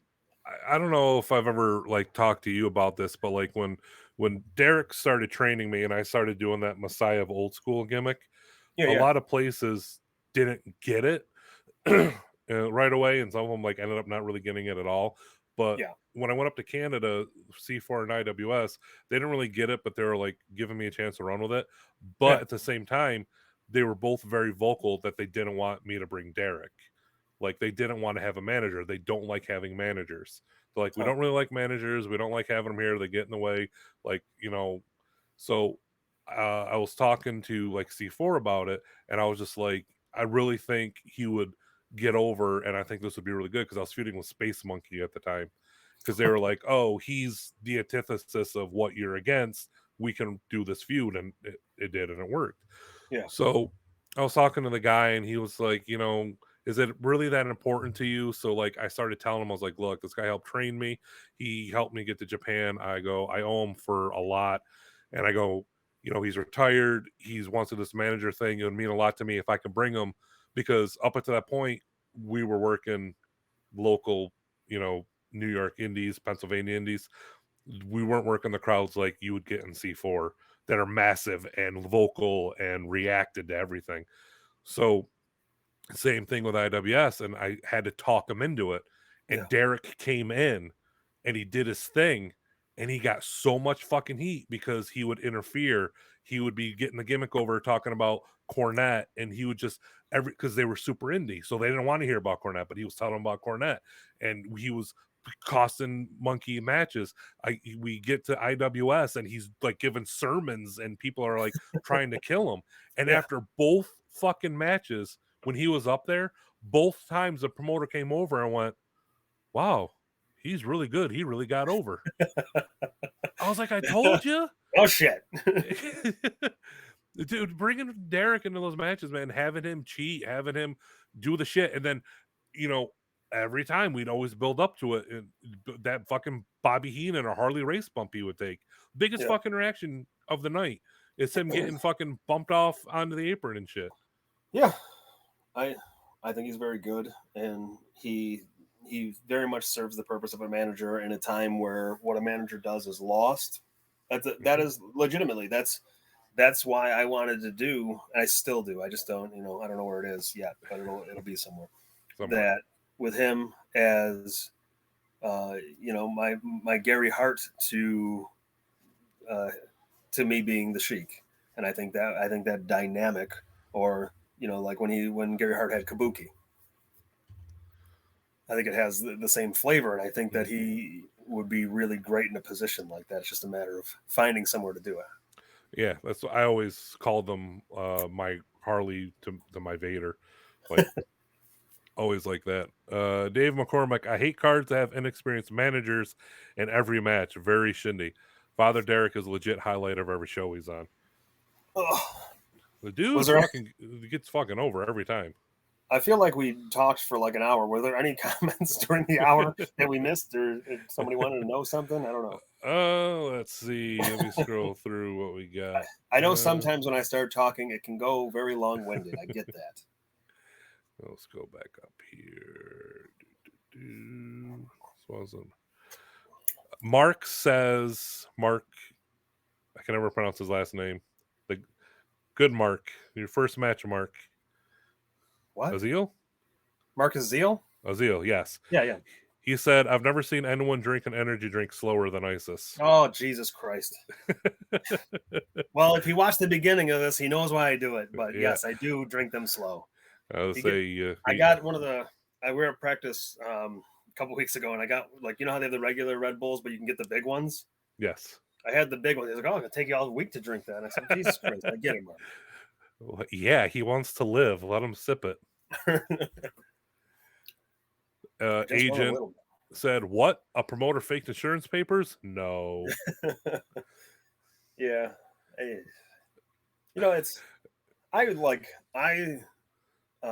love wrestling. I think wrestling is incredible. Just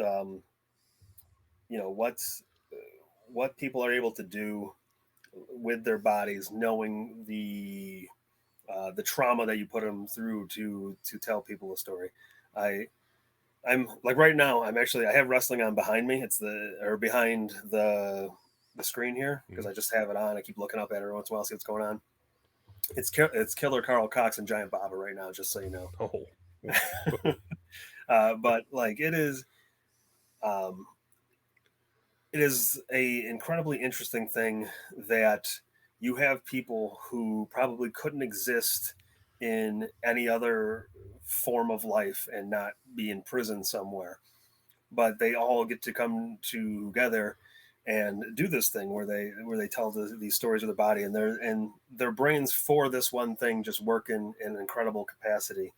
And it, like I said, our job is to elicit emotional reactions from strangers, and there are people who are able to do that with an ability that you'll never get to see anywhere else.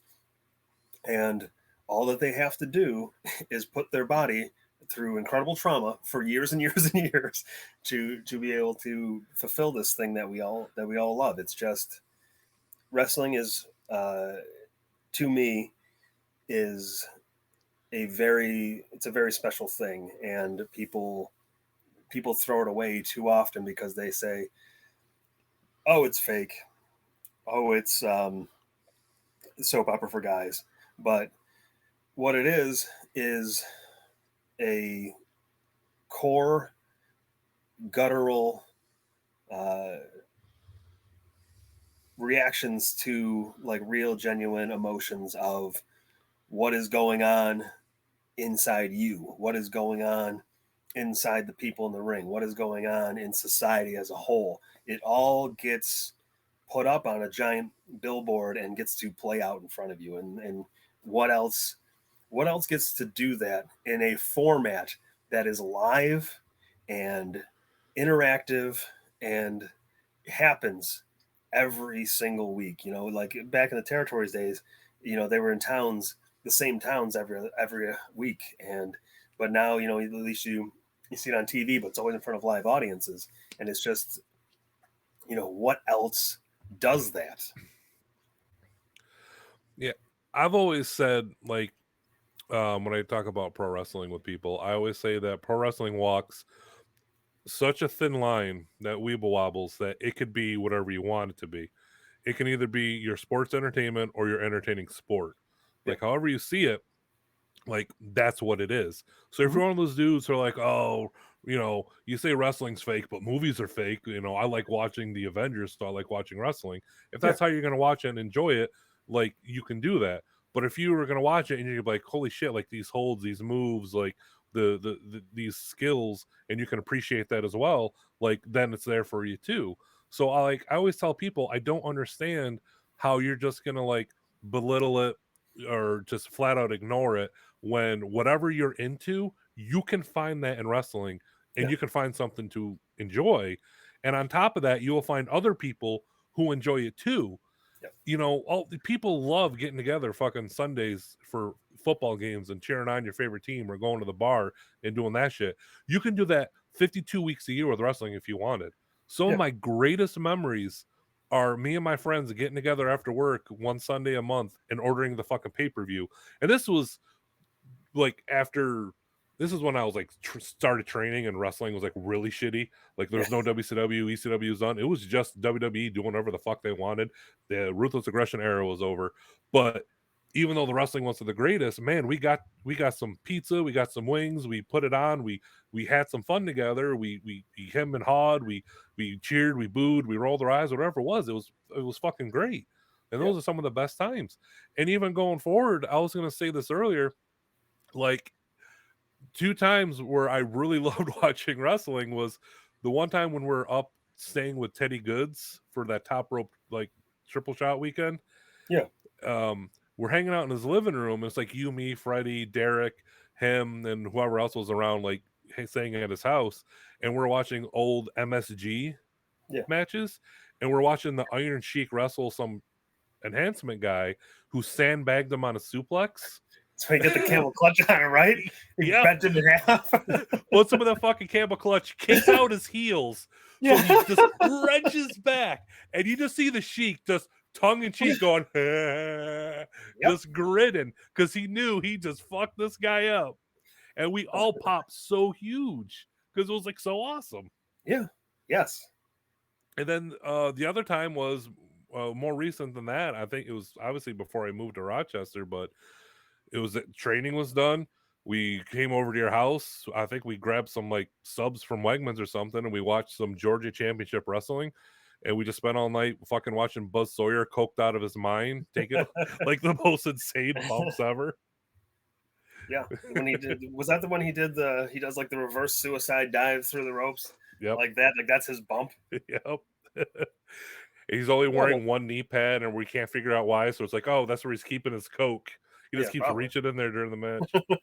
Like, yeah, man, those times were like the absolute blast. So why yuck on someone's yum when you can just experience that shit with people? Yeah. It's people are strange. It's I think people have such insecurities about themselves and what they like or dislike, Mhm. that how do you make yourself feel less insecure? You tell someone else that what they do sucks, and like unfortunately, human beings to this point, in evolution, have not gotten beyond that yet, and it, it's unfortunate because we could spend so much time building each other up and loving each other as a race of humans, that no one would have to suffer, no one would be in poverty, but that's this is a very large scale, uh, but we're all still so weak and insecure that we never want to expose ourselves, so we point the finger way more. And I think that happens in wrestling a lot. That's why hate is such a hobby for people. I mean, I can't argue with that. I mean, you've been in you've been in enough locker rooms, so like you kind of know how you have like I hate cliques in locker rooms.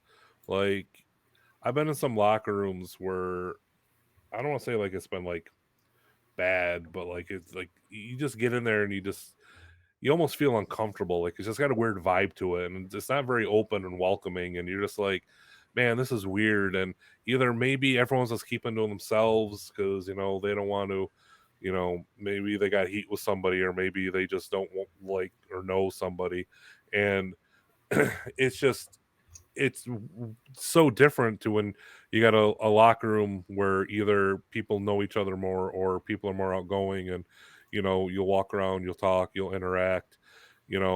I've told the story a bunch where I was in Rome, and the ice hockey rink in Rome, obviously it's a hockey rink, so there's in the back there's different rooms with like rooms within rooms. So you walk in one Yeah, locker room, you walk to one side, there's some lockers, you go front, there's some lockers.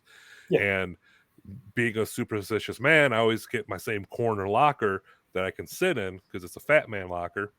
It's the And for goalie one of the spot who you CCW take. You shows, take the fucking goalie spot, you asshole. yes, yeah, the goalie one. I need the goalie hole. So, so I was sitting there one time, and Axe was in there. I forgot who I always say Studley was, but Studley says he was not in there. But there's a few people in there, and I remember someone sitting next to me, someone sitting across from me, and someone on the other side, and it was quiet. And I just start singing to myself, "Kokomo" by the Beach Boys. And so I start singing, and I get a little louder, and then like Jason Axe starts singing with me, and then the other guy starts singing with me, and then I hear another voice, and I'm like, "Wait, who else is in here?" So I lean forward, and the other side of Jason Axe, in the other corner locker, is John Morrison, who I didn't even know was in there with us, hanging out. He starts singing Kokomo with the rest of us. So at one point, we're all just sitting there bellowing out Kokomo by the Beach Boys, and then we're done, and we just kind of laugh. And Morrison's like, "Oh man, that was great. I've never had that happen to me before." Like some dudes are just very open, and Yeah. it's a very welcoming locker room when that happens. Well, I mean, legitimately, that's the thing. That's supposed to be, uh, our place. That's our sanctuary, and everyone in there should be okay. And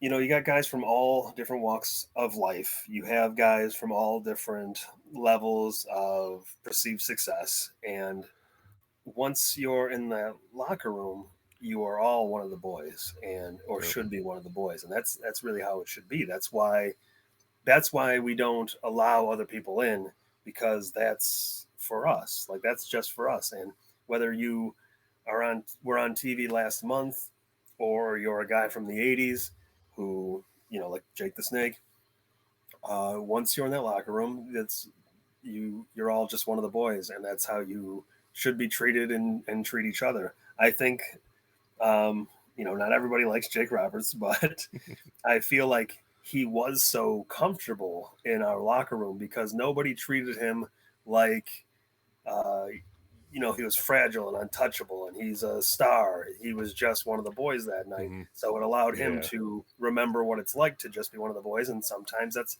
dropping your pants just and, dropping pants. showing everybody your business. I would never do that. I think that's false. Yeah, ISIS is very conventional, always covering up. No one has ever seen me naked. So a lot of times people like will ask me, they'll be like, "Oh, well, who's your favorite wrestler now? Like, who are you a fan of? Who do you, stuff like that?" And I always tell them, I go, "Well, I don't really, I'm not really a fan of anybody currently, because I kind of feel like once you start wrestling, once you start doing stuff, like, I mean, everyone's on different levels, but like everyone's like in the same business as you. You're all like peers and coworkers.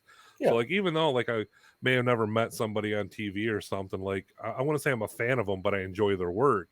yeah, So like when people ask me that, I'm like, oh, I like watching Alistair Black. I like watching Pete Dunne. Like I like them and stuff. Like I've met Pete Dunne, but like I want to say like I'm a fan of them because I feel like once you're doing this, like it's not so much being a fan of somebody as enjoying the work because yeah. when you're in that locker room, your peers, your coworkers, your buddies, you're not like, you know, hey, I'm such a big fan. Oh, hey, did you buy tickets? No, I've been wrestling 8 years. It's kind of Yeah. weird. I think it is a little bit different. I think when you think about football, if um, you're a wide receiver, you're probably not a fan of Deion Sanders, but he is one of the greatest corners to ever play the game. So like you go, yeah, he's wicked good. Like Right. Yeah. like watching his highlights is incredible. But I mean, it doesn't. You know, you're also not going to buy a Deion Sanders T-shirt. Yeah. Yeah. It's just it is different. But like I'm sure that there's people that I like when I watch them, and even people who may not be great but are on TV, and then you see something and I'm like, I like Liv Morgan. I There was something about her when I was watching her, just the intensity and like the level of um, it's not like what she was bringing to the table on that night. You could tell that in her head she was going, "I'm going to be the best tonight," and I really like to see people do that, and that is what turned me on to her, and that's one of the things that I like about her. And like do I go like when I think about Liv Morgan, do I think she's the next Lou Thez? No, that's not. It's not something I think about. Do I think she's the next Ric Flair? No, but I do like things that she does. Jack Evans, for example. Uh, Jack Evans wrestling is not necessarily for me, but I like him a lot because he is someone who went to Mexico, worked there for a long time, and ate a lot of shit sandwiches to the point where people finally started to like him and accepted him as one of their roster guys, and got a certain level of being a star there as an outside white guy, and was able to pretty much by himself go down there and gain that respect. So do I like Jack Evans for that? 100% I do. I think that is very impressive to me. Does watching his wrestling piss me off sometimes? Yes, but I can separate the two, and I can understand that what he has done on certain levels is really important, and watching his wrestling isn't. I love I love the Boogie Woogie Man Jimmy Valiant so goddamn much. Like I love watching everything he does. That man took the shittiest bumps I have ever seen in my entire life, but that does not make me love him any less. I guess it kind of goes back to like me and Taz, where I was talking to Skyros about this one time. When I went back and started like watching all of like hardcore TV and all that stuff, when I was younger, um, like I got into ECW. It was really difficult because Oneida did not have fucking any means to get anything. We didn't have MSG, we didn't have the Sunshine Network, so we didn't get hardcore TV. I didn't have a satellite. So I just was a when I was a kid, my mom would go grocery shopping at PNC, and I would run to the magazine stand and I would stay there while she was shopping, reading WWF magazine, PW Insider, whatever. And usually I'd find which one I liked or wanted to finish reading, and I'd buy it and take it home. But that's when I opened up the magazine and I saw Raven with the ECW title, the first one that had like Pennsylvania, New Jersey on it. He's got Kimono Wanalea with him. Her pants are undone, so you can see her underwear. And my brain's just like, what the fuck is this? Like there's something other than WWF and WCW. And then like I flip to another page and there's Tommy Dreamer like in the turnbuckle, like covered in blood, wearing an ECW shirt. And I'm like, what the fuck? What is this? And so I go home with the magazine. I call up my cousin, who was growing up my wrestling buddy. He was the one I, grew up watching wrestling with. Yeah. So I'm like, dude, there's a third wrestling company out there, and it's fucking wild. Like the world champion has Pennsylvania on it. It doesn't have a globe. They bleed. There's chicks with their underwear poking out. What is this? So eventually, like, internet started becoming a thing, and one of our mutual friends got a satellite dish, and he would like record hardcore TV when he was able to catch it at 3 a.m.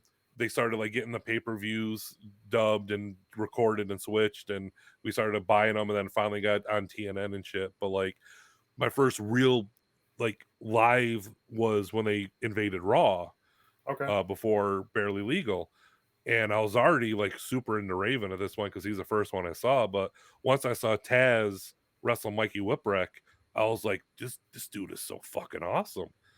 And like I remember I joined the wrestling team in junior high because of Taz. I fucking did it in high school because of Taz. I wore a singlet because of Taz.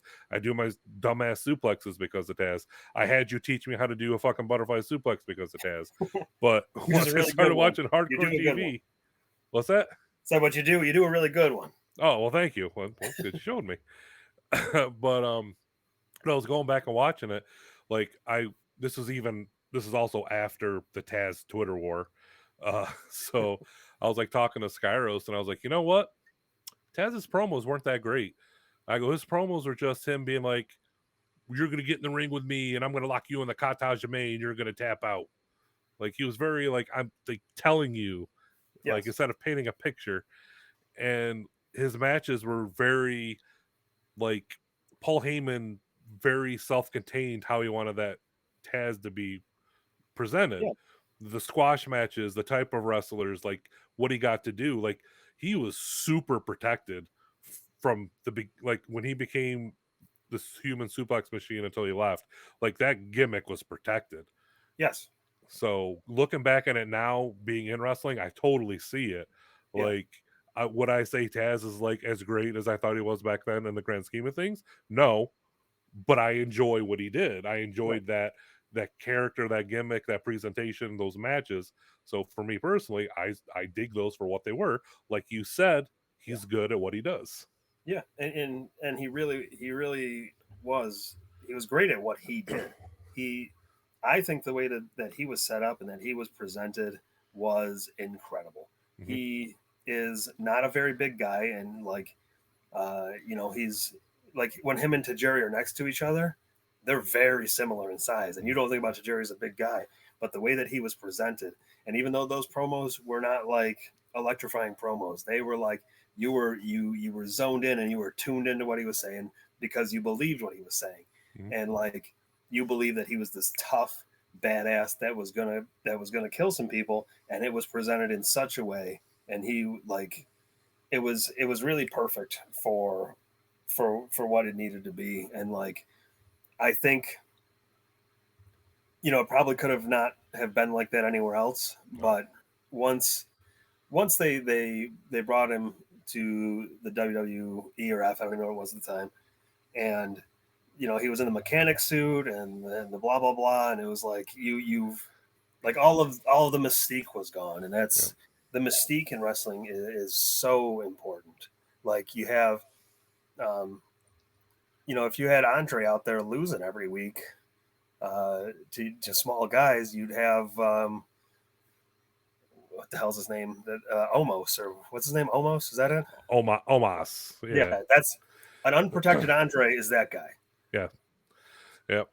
I've mentioned that like a lot with a lot of stuff. Like um like there was a time that when I was like the closest to like breaking through and like reaching that next level and finally like getting up there, like when I came back from Japan and I was doing stuff with like Ring of Honor and like Impact in Canada, like when I was like on that cusp, man, like the thing I kept on hearing a lot, especially from Ring of Honor and Delirious, was a lot of people kept on saying like you have really good ring presence, like you know who you are, and like you like your movements and what you do, like how you move in the ring, like you have a good presence. And I kept on hearing that a lot.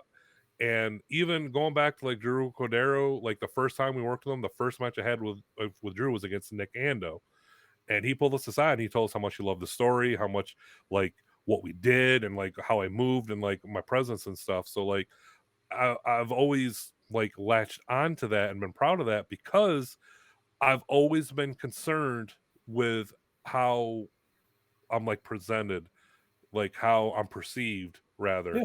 Like No. I tried being as larger than life as possible, like coming down to the ring, how I walk to the ring, how I get in the ring, how I move in the ring. You know, I pick and choose when I'm at the merch table, what I do at the merch table, what I say at the merch table. Like I've always been very cautious of that, because you know I'm 6'5", 430 pounds. Like I know I look different than a lot of dudes on the indies, and I used to always never go out to the merch table before I wrestled, because I did not want anybody to see me, how I look and my size, until I came out to the ring. Yep. So if I wrestled after intermission, I usually didn't even go to the merch table. I Yeah. might try to after the show, but I do not like going to the merch table before I wrestle, because if that's your first time there, I want your first impression of me to be when I come out of the curtain and you see me standing there and you're just like, oh shit. Like I want that reaction. Yeah. I totally get that. Heel Isys Effects doesn't go to the merch table ever, Yeah. ever, never. Nope. It's because it's like the the more accessible you are, the less special you are, and that's just how it is. And if you're not easy to get to, and you're not easy to get a picture with, and you're not easy to get an autograph from, then people start to wonder about you. Like, what's this guy's deal? How come he's never around? What's he doing? Yep. And but you have a lot of guys now who, um, you know, they just want the instant gratification so much that they're always out there and you can always see them, and you shouldn't, because like, let's say you're out there every time. Once all those people have gone through and have seen you and shaken your hand and taken a picture with you, it's you're a regular guy to them. Yep. And some guys, especially with their look and their size now, don't need that. They need the mystique. They need the Taz is what they need, because if Taz is doing his, who's that? Who's coming in there? Who is that? My wife's home. Tell her I says hello. Isis says hi. She says hi. Uh, but a lot of guys now need the Taz, because could you imagine if Taz is doing his promos and he's a murderer, he's going to kill everybody, and then you see him wandering around at the merch table and he's easily accessible? That mystique is gone. Throw it out the window. It doesn't mean anything anymore. But Yep. you know, you keep those things. You make things special. 100%. Um, well, you kind of mentioned this earlier, and I think I've might have mentioned this like almost in every episode of this that I've done, where I say that like when I started training, so I started training in 2009 and had my first match in 2010. And I distinctly remember a lot of shit being taught when I was coming up, not just like how to wrestle, but like being taught wrestling, like the business and stuff. I remember Springgate drilling into your head. Your reputation will always be 2 locker rooms ahead of you.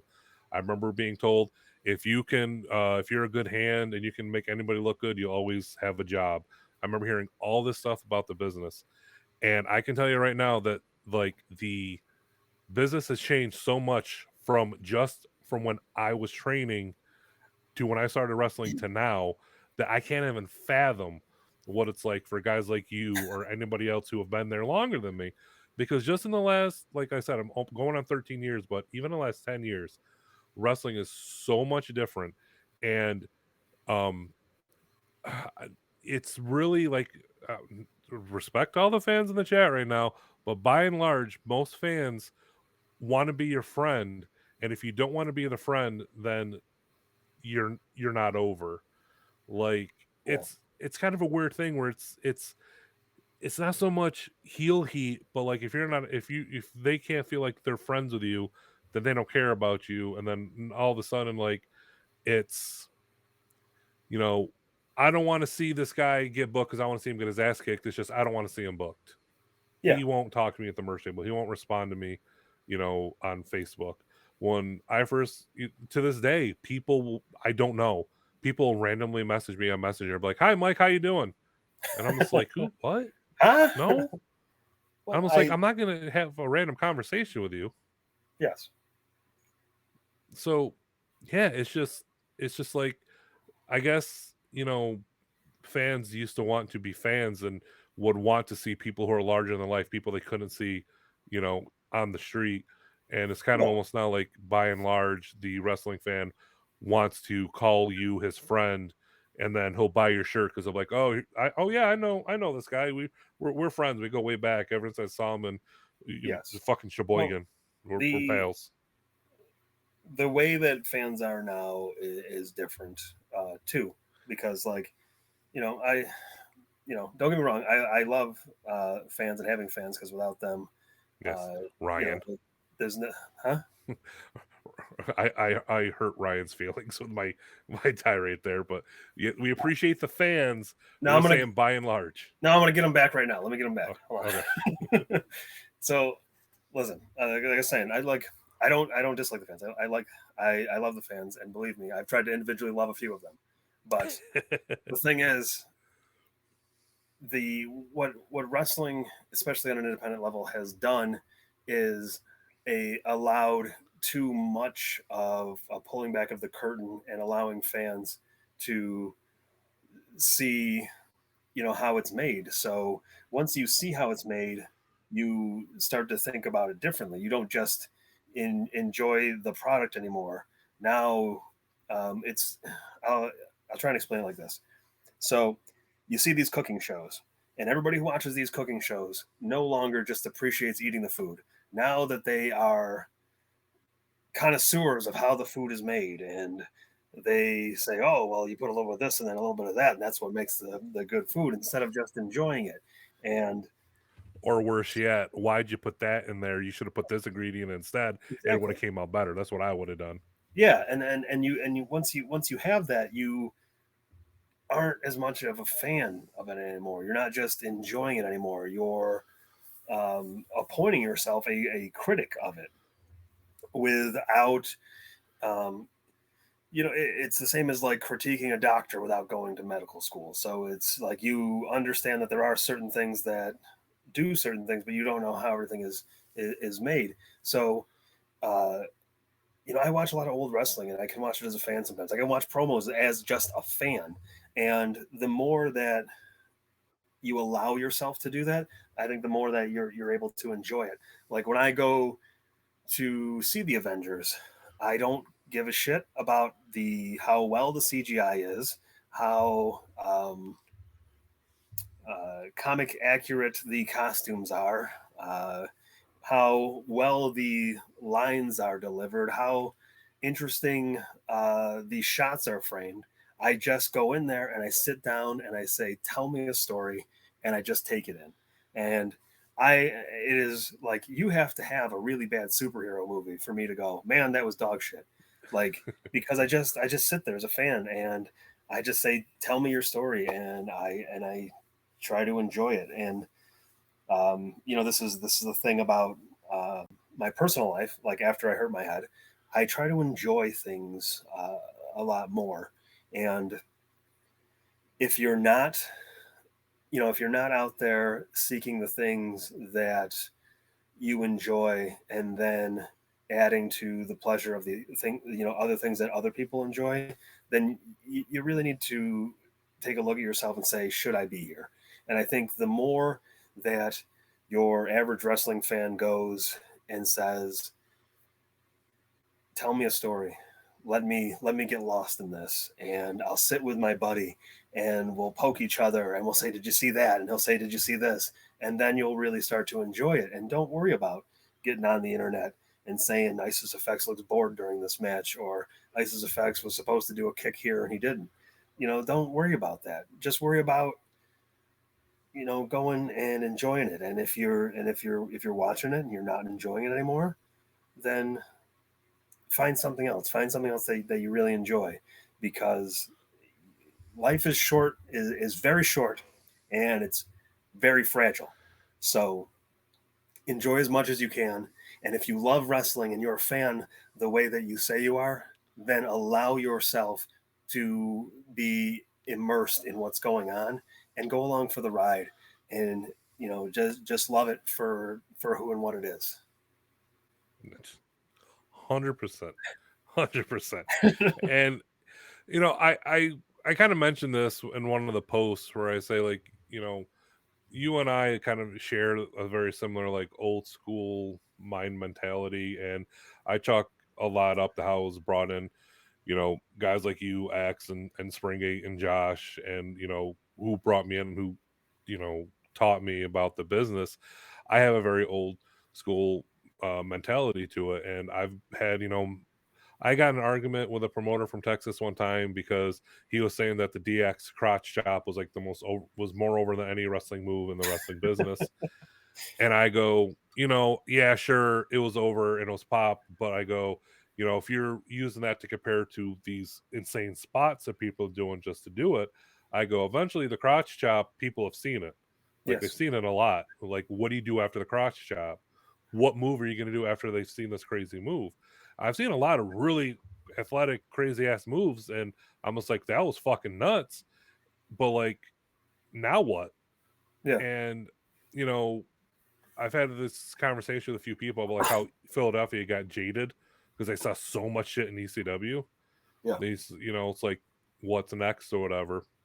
But now I'm just kind of getting off. But saying the way I was brought up and the mentality I have when I look at it, and I've literally had people, I've seen comments from people saying, "Fuck Brute, his style is outdated. He doesn't know what he's fucking talking about." And I was just like, "Well, holy shit! Like that's kind of harsh."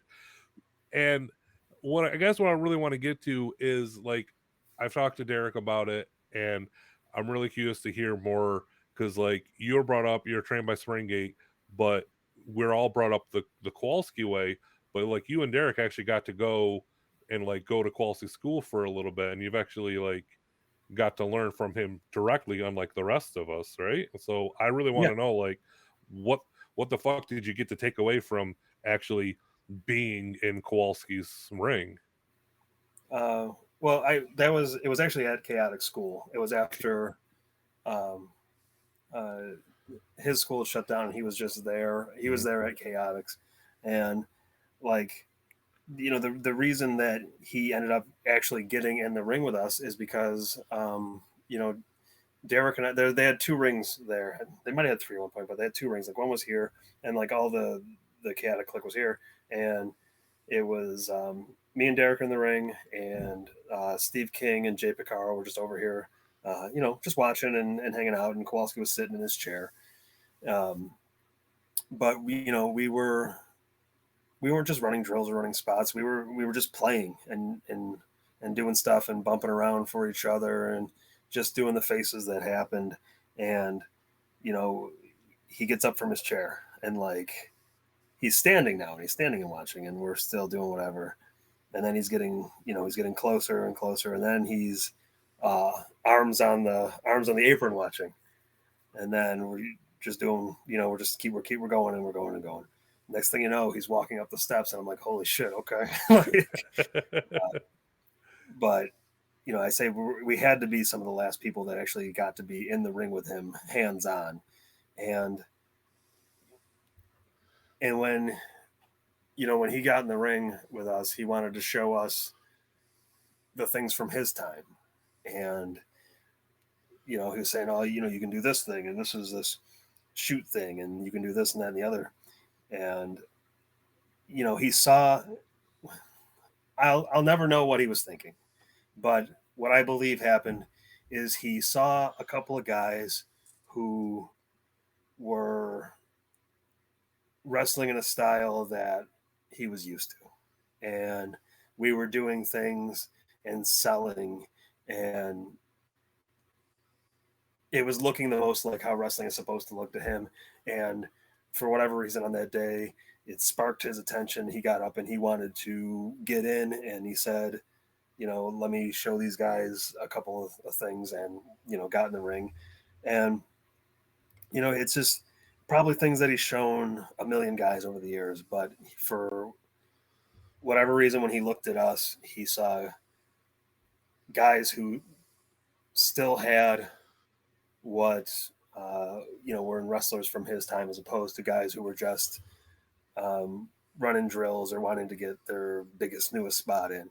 And it's, I'm very, very thankful to be able to be in a position where he was able to show me things. And the story I like to tell is that I punched him in his face because he put me in the corner and he did the thing where he pushes on your knee. Now this makes your knee go out like this, and when your knee goes out like that and your hips pivot, so do your shoulders. So my arm was here on the rope, and he does this, and my shoulders pivot, and I hit him in the head like that. His toupee didn't move. I swear to God, that toupee didn't sell a goddamn thing. But he sold it, and he goes, oh, he understood what had happened and everything. But he also knew that I was going to get my receipt eventually. And then he shows us a couple more things, and that's when he starts telling a story about a guy who kicked out of a pin on one when he was in California. And then the next thing he said, he's an asshole. He goes, let me show you what I do to assholes. And I said, fuck. because I knew what was coming. I was like, oh, it's receipt time. And he goes, get on the ground and I'll show you. And he put me on the ground, and he put both of his elbows right in the middle of my chest. He grabbed the back of my head, like he was pinning me, but he was doing a neck crank, what would be like a modern day neck crank. And you've heard me tell the story before, but once he put the pressure in, when he pulled up, I didn't yell, I didn't scream. All the air shot out of my lungs with the word "fuck," like, it just shot out as hard as it could. And I was like, because that was like, he was a 70-year-old man, but he was still like, he was a giant in his day, and he was very heavy. And like, as soon as he put that thing, like, it just shot out. And those are the kind of things that he wanted to show. He wanted to show the things that you may not get to see from anyone else, and from an era of things that aren't shown anymore. Because when I was up there, Mike Hollow was doing some of the training, and Maverick Wild was doing some of the training, and Maverick Wild still loves me, and Mike Hollow still hates me. But that, Mike Hollow, I'll tell this. I don't think Mike Hollow ever liked me, ever, because I don't think he liked people who were trained by Springgate. Because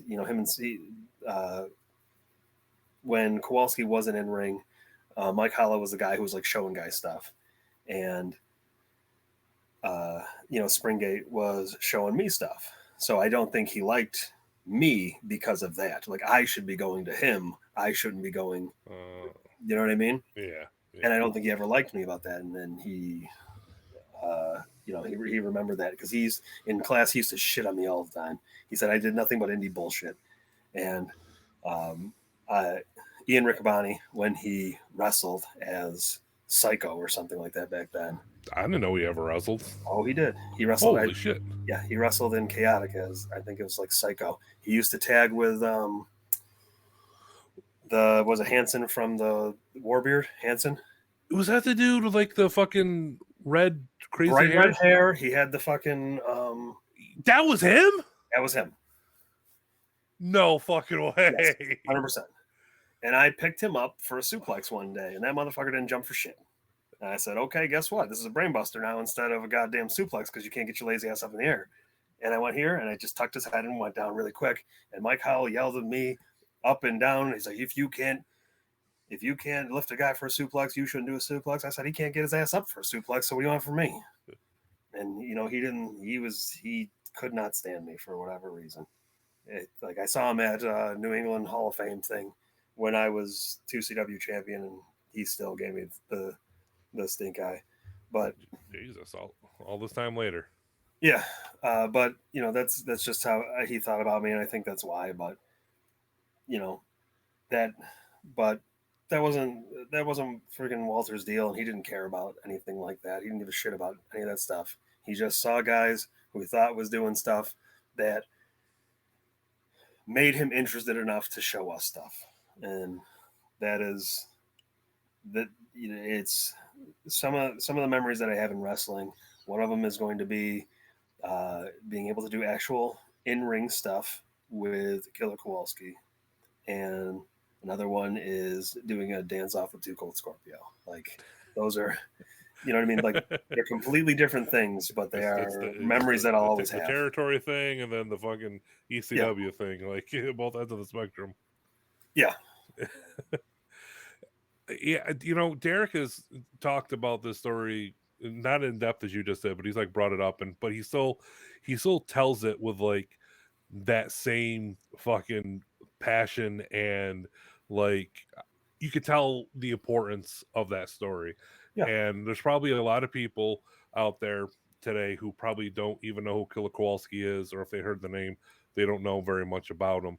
yeah. Um, you know, a few years ago, I kind of coined the term wrestling grandpa for Killer Kowalski. Like I've always like I never got to meet him, which really bums me out. I never got to do anything like that in front of him, but like I've always insanely cherished that at the institute in Syracuse, that Springate, that you, that Josh, that Axe, all these guys who came from that school of training. That's how I got to be trained.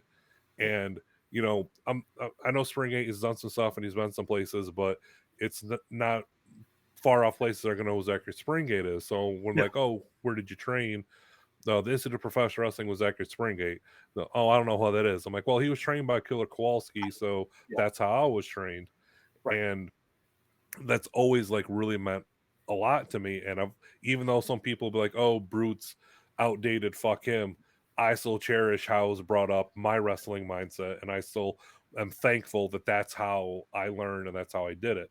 Because whether it's outdated or not, my style of wrestling, how I was taught, got me to Japan, got me to Canada, got me my match with Raven. It got me everywhere I have been, which is way more than any fucking kid from Oneida ever should.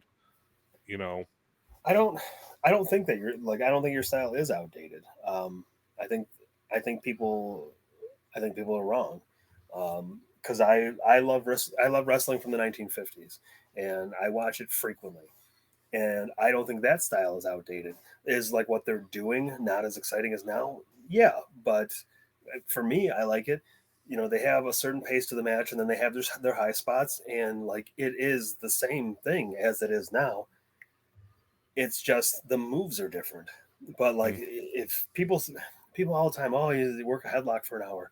If you say that and you are talking about wrestling um, from the 50s, you're wrong because they don't work a headlock for an hour in 50s matches. They have high spots and they're doing tackle drop downs and they're doing all sorts of things like that. mm, It is very exciting. Wrestling hasn't been working headlocks since legitimately like 1908. Like that's when the matches that were 7 hours long and it was just like rolling on. That's when those happened, and you don't have any footage of that because it didn't exist. So like, don't say that that's what it is. And if you're saying that, you're speaking in ignorance from something that you don't know about. So I think when someone says that your style is outdated, they're speaking in ignorance too because it isn't. The format is still the same. It's worked for 100 years, and it will continue to work if you do it correctly. It's just it's just a matter of uh, modern wrestling should be changing with the times how society changes with the times, but the at its base and its core, it's still the same. It's just inputting things that are newer or uh, societal issues that are newer. That's all it really is. But the wrestling is the same. Like you have seen me wrestle in the past year, maybe 10 times, right? yeah, And I call my style of wrestling modern Memphis because I do a lot of territory style heat, and I like to rip the face, and I like to, pull at the mouth. I throw a lot of punches, and I cheat a lot in the middle because that cheating makes people want to see the guy who's getting beat up come back. But when I go to my high spots, they're the same high spots in any other modern match, but they mean more in the style of wrestling that I do because I don't do 1 million of them. Uh, here's my example. I was watching Shingo Takagi and Will Ospreay, and they did a sequence of reversals, and they did about 10 different really really cool reversals in there, and I'm like, I like almost every one of these reversals, but you guys have done them all together, so now all these 10 really cool reversals are nothing more than one reversal. So you separate these and you spread them out and you make them mean more, and everybody that watches wrestling, maybe like I do, is going to see each one and go, oh my god, there's that one, and then oh my god, there's that one, instead of going, oh my god, there was one. And that's what guys don't understand. Just doing stuff in such succession that you don't get to acknowledge what's happening doesn't make it cooler. It doesn't make it the modern way of wrestling. It just degrades every interesting thing that you do so much that you don't remember them. That's not a good thing. That's a bad thing. It's this is going to be the weirdest goddamn analogy, but genetically modified organisms, GMOs. Okay. I am not against genetically modified organisms because it gives you the opportunity to make nutrient dense organisms. So you can genetically modify corn to make it more nutrient dense. You can genetically modify salmon to make them more nutrient dense. But the problem is what they do is they genetically modify them to make more of them, so it lessens the pool of nutrients so that they're not as good for you. That's what happens in wrestling. You can use it to make great things, but if you're not interested in doing that, it doesn't make you the money, then you don't do it. And that's the problem.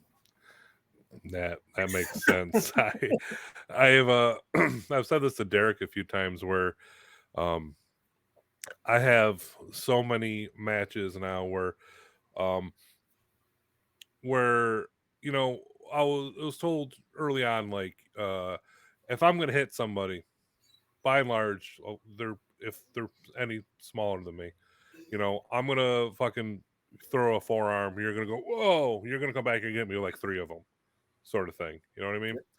So there's so many times where I'm in these situations where I'm like, okay, so this is the part where we're gonna like trade. So I'm gonna give you like a pow, and you're like, oh, and then you're gonna come back from here where you got hit, and you're gonna come back, boom, boom, boom. Don't rush them. Make each one register. You can hit those three. I'm gonna hit you with the one. Now you're back here, and the thing about that is I have to tell so many people those in between things, and Yeah. not like, okay, we're gonna trade 1-3-1 whatever. It's okay, I'm gonna hit you, go all the way Yes. back here, come back, boom, boom, boom, boom. 9 times out of 10 it doesn't even play out that way, but it's like I have to tell these people so much because in my brain I'm like, this is what's going to make sense going from here to here to here, where it should be done this way for it to make the most sense. But instead of it being like, boom, you're back here, 1 2 3, it's like boom, they're like, whoa, rapid fire sort of thing, and it doesn't mean the same. Yeah. Like, those two things are different and they mean different things. Skyros, if brute forearms me, I'm probably gonna bust or reverse to the floor. I lay those in there sometimes, man. He's full of shit. What he does if he gets forearmed, he tags me to come in to take the rest of them. I know. Yep. I know he's trash. But I'll tell you this because I was doing I was doing a comeback spot at training the other day, and what I wanted the guys to do is, you work in the chin lock on him. He works up, boom, you give the elbow, you give the second elbow, right? Yeah. But then, instead of giving a third, you turn towards him and you start working the body, and Okay. the hands are coming out, and you're working the body, bang, bang, bang, and then you start hitting the jab, bang, bang, bomb, and then you hit him with the big one. The big one staggers him, but doesn't bump him, right? So then you take off, you hit the ropes, and you hit the big tackle on him, bang. So, and then you go into like the other stuff, whatever. But I was trying to explain because one of the people on the after the jab big one, they bumped on the big one. I was like, no, you can't bump on the big one. Yep. If you bump on the big one, there's no reason to run to the ropes to then hit you because you were already able to knock them down. So why would you run off the ropes to get more momentum? That's why that's there. And you got to understand that when you're coming with the bang, bang, and then you're fighting from the bottom, boom, boom to the body's opening them up, and then you're working the jab, and like all of these things are building to your comeback, and then people start to see, like like the elbows, boom, and then you start to rally, and you know what I mean, and then they start to get behind you because you're fine, like you are coming back. So then when you get to your big bumps, bang, bang, bang, they're with you because they got to see you fight back from it instead of just already being there, and that's super important. And I don't think, because there's a million schools and nobody's fucking good. So nobody teaches anyone else to be good. And they teach you how to bump and they teach you how to do moves that they've seen on television because they've watched it, not because they know how to do it. And nobody gets taught how to think about wrestling. Hey, have I said it a million times today? Our job is to elicit emotional reactions from strangers. So what you have to do is when you're building a comeback is you start the comeback slow and the rumble starts and then it comes up and it's getting hotter and hotter and hotter and then bang and bang, bang, because then they're with you because they want to see you come back. They need to be told that that's what's happening. And, you're watching a prize fight between two boxers and a guy's getting his ass kicked and you start to see him come back. Even if you're not paying attention, you go, oh, that guy that was getting beat up is starting to come back and you want to see it. And then, it triggers part of you to go, man, I hope this guy can win now, because you're like, that would be the coolest thing ever. If this guy that's getting his ass kicked can come back. And it's just like that in wrestling. And that's not outdated. That's not an outdated style of wrestling. It is what it is at its core and at its base, and it works, and it's worked for 100 years. You don't need to reinvent the wheel. You just need to put a little better rubber on it, and that's it. To something similar, like when putting my matches together, a long time ago, a long time ago, like early on in my career, I remember I was sitting in the Binghamton bar next to Colin Delaney, and we were just talking, and he told me something that like legit stuck with me to this day. He Hey, just how do you have goes, time to whenever talk? Pun. How do you have what? time to talk with you when he was trying to hit on them women?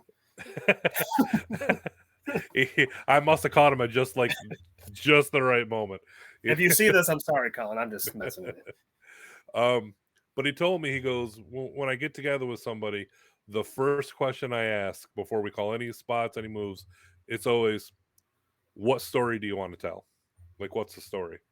Yeah. And from that point on, every time I wrestled anybody, it was always, what story are we telling? Or parallel, this is the story I thought to tell. What do you think? Yeah. And so if a lot of times if it's me versus a smaller guy, I always, and I think this is why a lot of people might say my shit's outdated, because either some people might think this is boring, or people who I wrestle against don't like it because they think I'm trying to bury them. But I always say we build to my first bump. Like, I'm not going to bump in the beginning. I'm not going to bump in your comeback.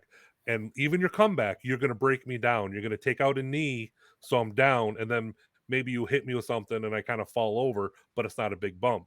But then the next spot, we build, we build, we build. Now here's the big bump. Here's a big crossbody off the top.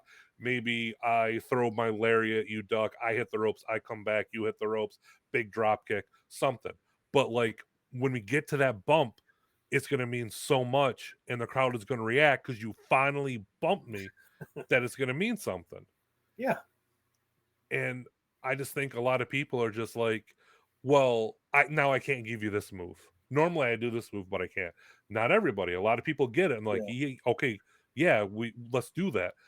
And then, but like, I feel maybe that's where that might have come from, because either wrestlers are like, oh, this is boring because I can't hit all my shit because we're doing this, or but people might be watching and they're like, well, this is boring nobody's bumped and we're halfway through the match. You know what I mean? I don't.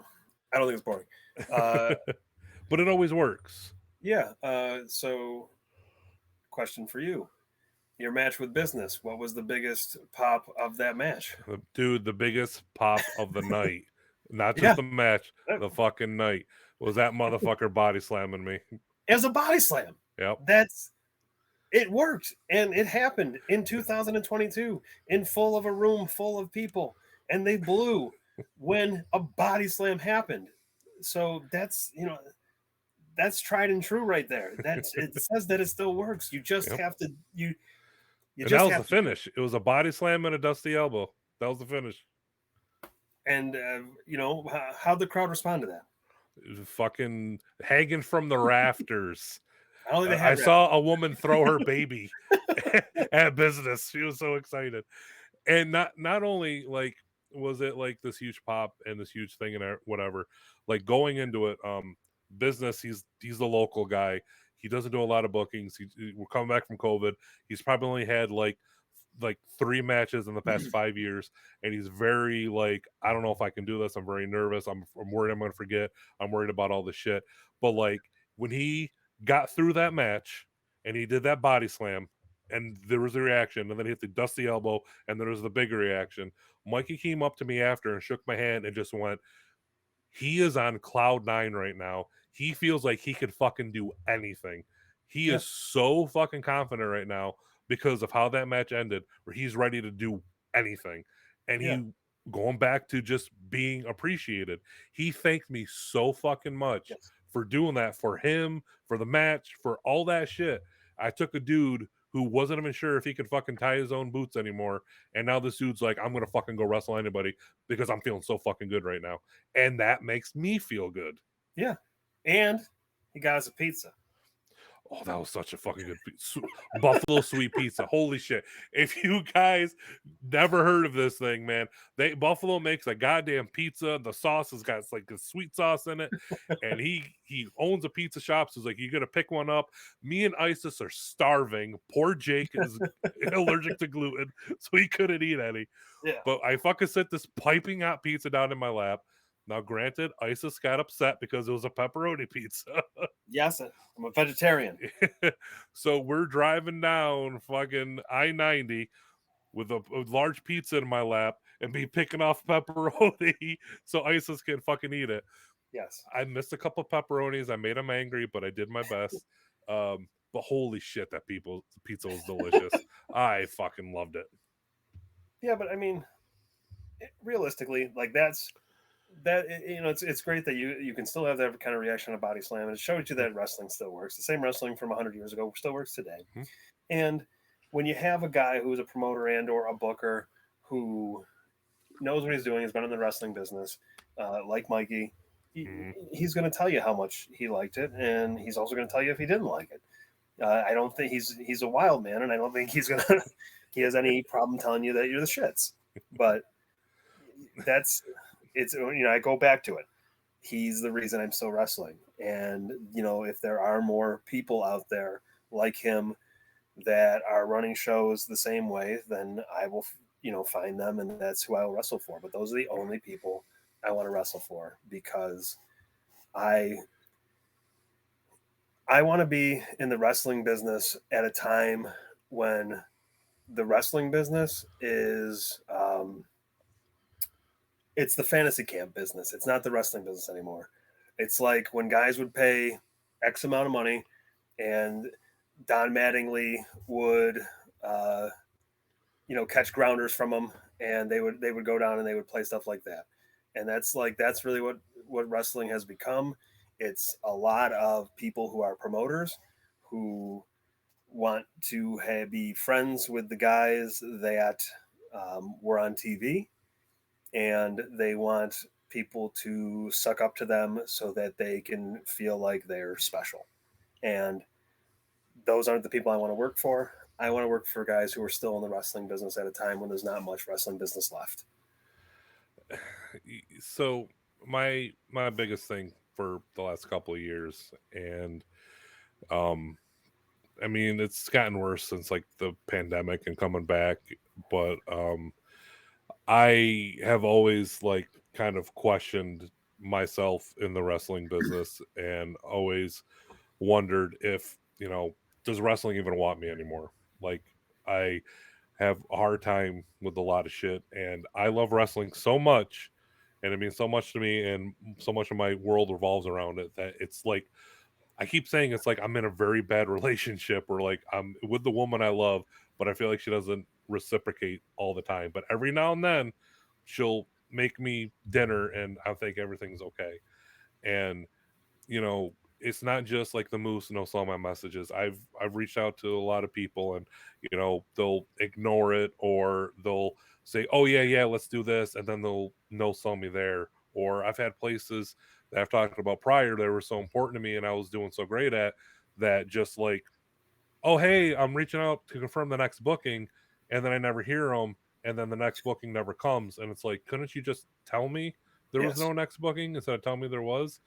So like I question myself a lot about it and the only reason why I keep going even though for the last couple of years there's just been a lot of negativity and a lot of closed doors and a lot of doors that won't even be answered is I still feel like I have so much I can contribute. I feel like Brute Vents Lake can do a lot for a lot of places for a lot of people and do and do something and not just like fulfilling like my need to be loved back from the business, but like I feel like I can be put on a show and I can do the stuff that I talked about. And it always comes back to the story I tell from my very first match in Binghamton at 2CW Adrenaline. Me, Graham, Mikey, in the front row in front of the stage are my two best friends since high school, my cousin and my mom, and when it's over and we're leaving, I walk by him to high five him, and my mom stops me and pulls me in, and she hugs me, and she like is right next to my ear, and she tells me, she goes, "I now know why God put you on this earth. He put you on this earth to wrestle. Like this is what you're supposed to do." And every time I'm just like, I got to get out. I can't do this. I can't take the negativity. I can't take the rejection. I can't take feeling ostracized and left out. I can't feel like I'm worthless. I can't. I'm sick of feeling worthless, but I can't because all I can think of is I was put here to wrestle, and as long as I can still do that, I'm still going to keep trying. And maybe time's running out. Maybe the business has changed, but like I can't stop until I'm just like, okay, now it's time because I don't think it is. If that makes sense. It does. And um, there probably is a lot left in there. I know there's a lot left in there for me. Uh, and the way the way that I think about it is like this, because the world is it's a very strange place, and there is going to be a lot of rejection and people who don't see the value in you.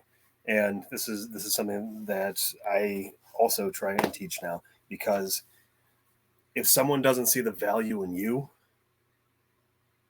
that doesn't make you any more worthless as a human being or as a wrestler to the wrestling business. The way that they feel about you doesn't dictate who you are and what you have to offer. You are as uh, as good of a person and have as much to offer both before and after they reject you. That their rejection does not change that.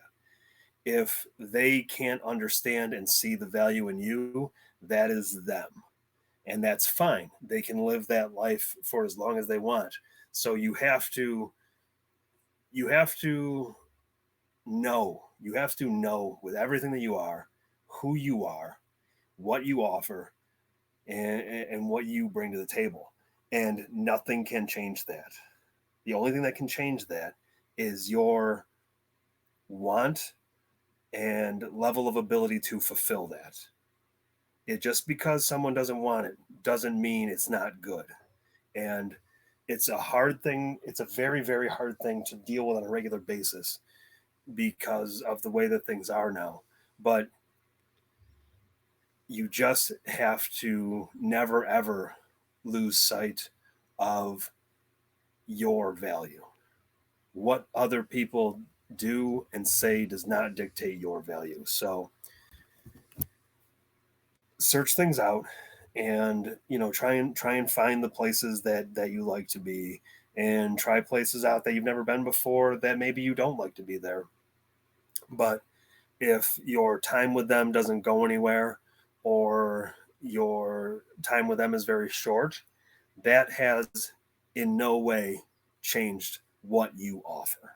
What you offer is as much and as good as you want it to be. So please don't ever let the rejection of people who don't understand your value change what it is that you give. Shit. I well, I appreciate that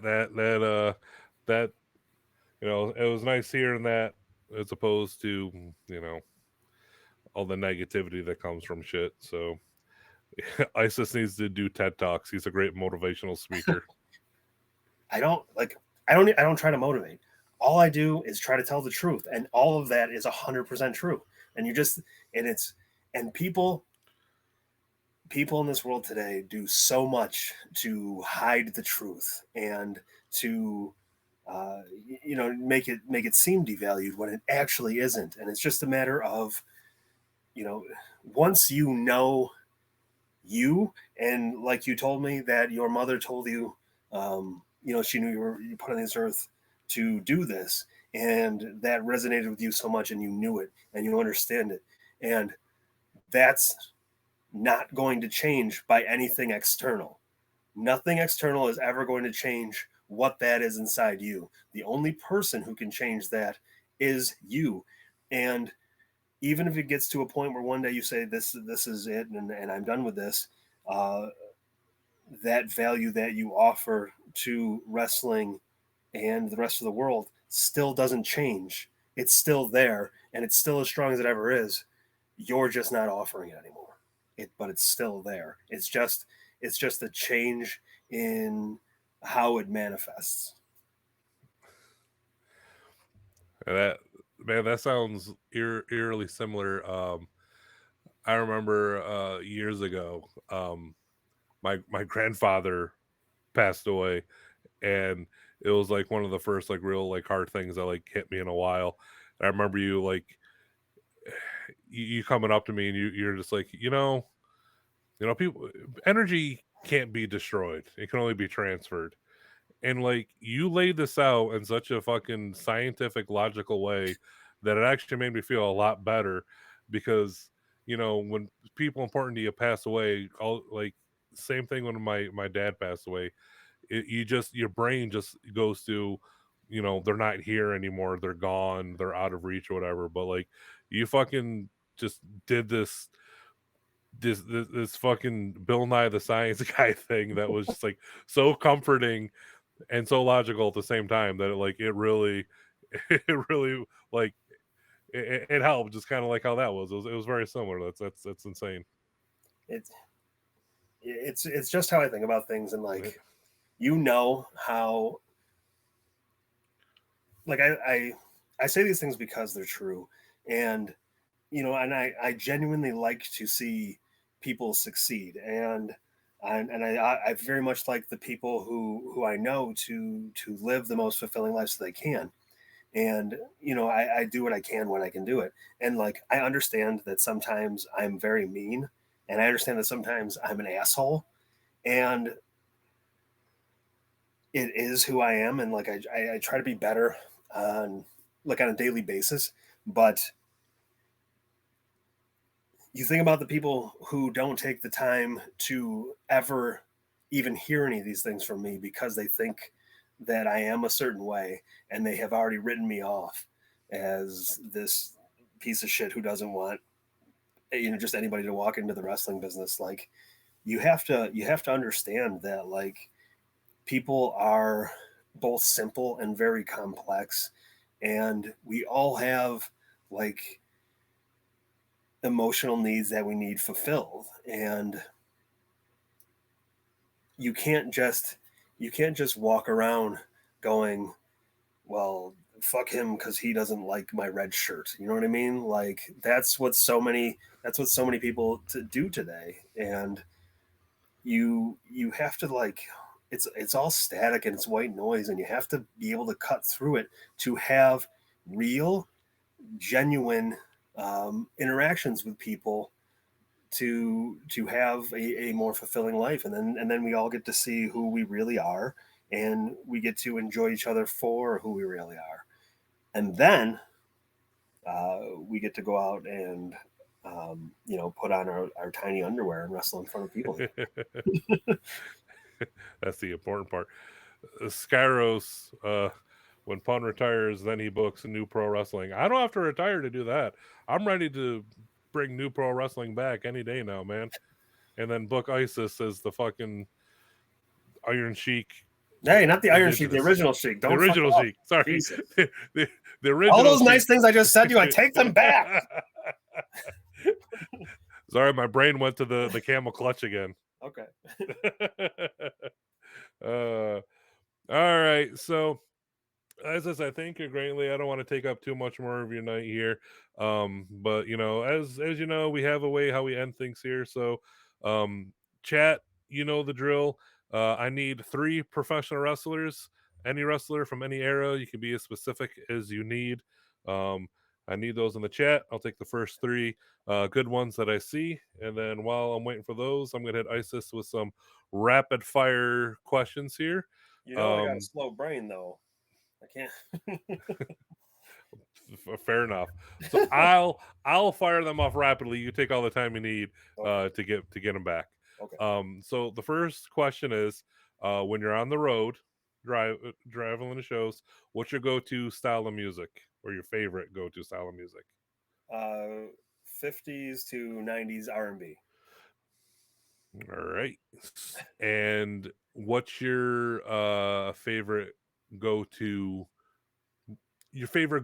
food to eat on the road? Being a vegetarian on the road is tough. So it's tougher when you fucking can't stand tomatoes too. Yeah. But let's not say it's a food, but it's a thing that I eat all the time on the road, and that's sunflower seeds. Yeah, you do eat a lot of sunflower seeds. I do. They actually help me keep me awake when I start to get tired. That's like you and sunflower seeds are what Claudia was to coffee. Okay. That probably makes some shit though. Probably. So you're traveling on the road. What's your favorite go-to podcast? Right now, a guy I'm friendly with via the internet. He wrote the original Sheik book. Brian Solomon has a podcast that is called "Shut Up and Wrestle," and it's very interesting. It's very enjoyable. I like his podcast. I'm just gonna name all the podcasts I listen to. How about that? That works. I like Jim Cornette. I listen to him. I know he's the devil, but I still like him. I do enjoy the way that he talks about wrestling. I like Hero Clicks. It's one of my favorite games. So what the hell's the name of that thing? It's in my brain, and I gotta look it up because I gotta say the name right. Give me a second. I know I'm wasting time. Critical Clicks is one of the ones that is about Hero Clicks that I really like to listen to. Sometimes I listen to Undisputed with Shannon Sharp and Skip Bayless. And if I'm going to go like comedy, media stuff, The Weekly Planet is a couple of Australian guys who review like TV and movies and comic books, and I really like them. Can I tell you about a podcast that I just started listening to? Yeah, let's hear it. Halloween weekend, I wanted to listen to like ghost stories, so I was looking up like podcasts like that, and there was one called Spooked, and it is people's like actual accounts, like they tell it themselves about weird supernatural stuff that happened to them. And it's a cool podcast because they have like music in the background and like kind of like sound effects and stuff. So it's pretty cool. I like that one too. When I used to work overnights at Planet Fitness, my go-tos aside from wrestling were those kind of podcasts. So I listened to a lot of Last Podcast on the Left, and Yep, there's another one called Blurry Photos that I really liked. I don't know that one. Um, which is kind of it's similar to that one now. Now it's more like reading scary stories with sound effects. Okay, Then they do take personal submissions. But that one sounds really cool. I'm gonna have to look into that one because that sounds like stuff I like. I like Spooked, hearing Spirited. Spook huh? was it Spooked. spooked? Spooked. Yes, yes. Okay. I'm definitely gonna have to look that one up because that sounds right up my alley. Um, Um, Listen to the newer seasons first because that'll give you a feel for what it is. Because when you go back to listen to like the first season, you're like, oh, I can tell this is definitely the first season of something. okay, that makes I found that out. Like I started listening to one called I think it was called Campfire Stories, Okay, something similar. And then there's another one that's kind of like a comedy, kind of like supernatural slash conspiracy slash parent UFO type of thing called yeah, oh, what the fuck was it called? This Paranormal Life. It's like two dudes okay. from the UK, and one will submit like either a ghost story or Is it kind uh of goofy? yeah. Okay, actually, I know that one. Okay. Yes, I was gonna say we have to have a similar one somewhere. yeah. This Paranormal Life is I've actually listened to a couple times because they're kind of goofy. Yes. Yep. Yeah. That's another good one I like. Um, okay, so the last rapid fire, and this one you might have a hard time answering, but you're traveling on the road, you got a car full of guys. What's your go-to car karaoke song? For everyone or myself, because I have one that is a just for me. If they're like, all right, Isis, it's your turn, what song do you want? What are you picking? Oh, that's easy. Careless Whisper. Careless Whisper. Not even no question. That is a good one. I think out of all the ones that all the answers I've had, that one might be my favorite because I have sang that song with Dick and Freddie. I believe even you. Probably. Uh, yeah, I've sang that a lot. That is a good one. Freddie has heard me sing Careless Whisper more times than any other human being. I believe it. All right. But hey, So did you talk about our karaoke duet? no, no, no. Well, I mentioned earlier when I was giving Skyro shit, but Yeah. uh, yeah. So you know, car karaoke is a big thing on these rides. It always ends up happening. But Isis is the one who will have his phone and he'll go around and like what song. And first off, I gotta say I still pop when we're driving back from Buffalo with the Saitos, and you asked one of them what song, and they wanted to hear "Hero" by the guy from Nickelback, the Spider Man. Like that one popped me. I don't know. It was just a weird random one for him to pick. Um, but Isis he'll go around and he'll pick because I know I've been on the road. I think with him, Freddie, and Dick, and I Yeah. remember us doing this for hours because it was a long drive. But he was just like, "Oh, what do you want to listen to?" And I was like, "Oh, I want to listen to like WCW Slam Jam or something." So he just started looking up like wrestling theme songs for the drive home, and then With My Baby Night came on, and we started singing it. And Skyros is in the back seat, really tired, and so it gets to like the girl harmony part, and I'm like, "Take it, Skyros," and Skyros is like, "No." So Isis takes it upon himself, and he takes the role of the female vocals, and we just have this passionate singing of being with my baby tonight, just this duet of all duets, and it was like the greatest moment in a car I've had in probably like 5 years. It Yeah. was spectacular. And I was the lady. And he was the lady, and he sang it beautifully, and Skyros was in the back very sleepy, as he Yeah. puts it. Carrie, he still talks about it. Yeah, I keep trying to like recreate it, even on my own, but it's never going to be as good. Okay. All right. So now comes the time for our favorite game here, Tag Berry Feud. Those who are Oh, unfamiliar with it, it is just like the game Fuck Mary Kill, except we're going to take 3 professional wrestlers, and Isis is going to have to decide which one he'd want to tag with, which one he'd want to feud with, and which one he would bury the shit out of. It could be based on anything, personal preference, who you're a fan of, but typically people tend to go with what's going to draw them the most money. So looking at the first 3 I see on here, I'll go from the obvious one. We'll work our way up. Ryan says Luthes. The McCormick say Mad Dog Vachon. And Mike Skyro says Iceman King Parsons. which one of these guys do I gotta fuck? How's it go? How's the game played? So you got to pick which one you're going to be a tag team with, which one you're going to have a feud with, and which one you're just going to bury and want nothing to do with. Okay, this is a tough one because Skyro said the one he said because he knows that I love Iceman King Parsons. So yeah, I would feud with Luthez, and I would bury the Mad Dog, and I would tag with the Iceman. And that's just because, like, the greatest compliment I ever received from my child as a wrestler was him watching Iceman King Parsons and go, "Oh man, that guy wrestles like you, Dad." And I'm like, "Oh, that's it. I'm done. I'll hang it up. I'm retired." Man, I'm jealous. All I get is, man, you look like the Big Show. Thanks. There was one time I was out in Syracuse. This is when I was like first started training, and I went to a WWE house show in Syracuse, and I was with Derek and I think Tim Ruff, if you remember him. Yes.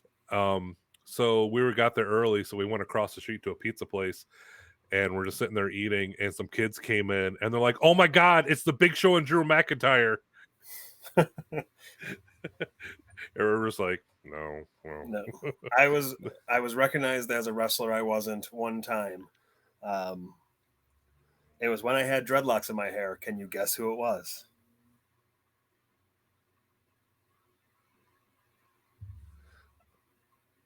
I can't. Who would have dreadlocks?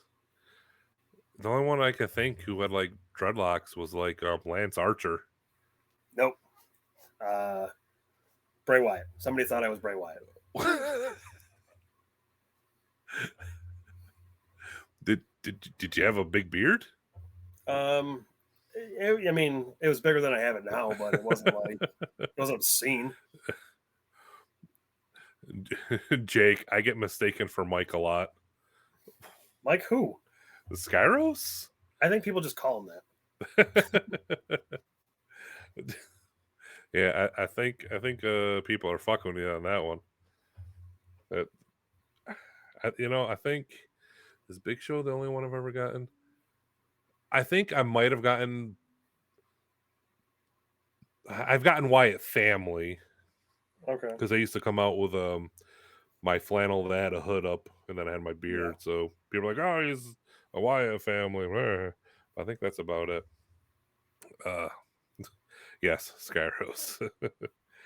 All right, so Isis, thank you so very much for coming on here. This was an absolute blast. It was a roller coaster ride of emotions, and I enjoyed every minute of it. A lot of great stories. I learned a lot of great things. It's pretty much everything I was expecting. And I know you don't do a lot of these things, and I know you got a lot of shit going on. So thank you so much for making the time. I really do appreciate it. Absolutely. I enjoyed myself very much.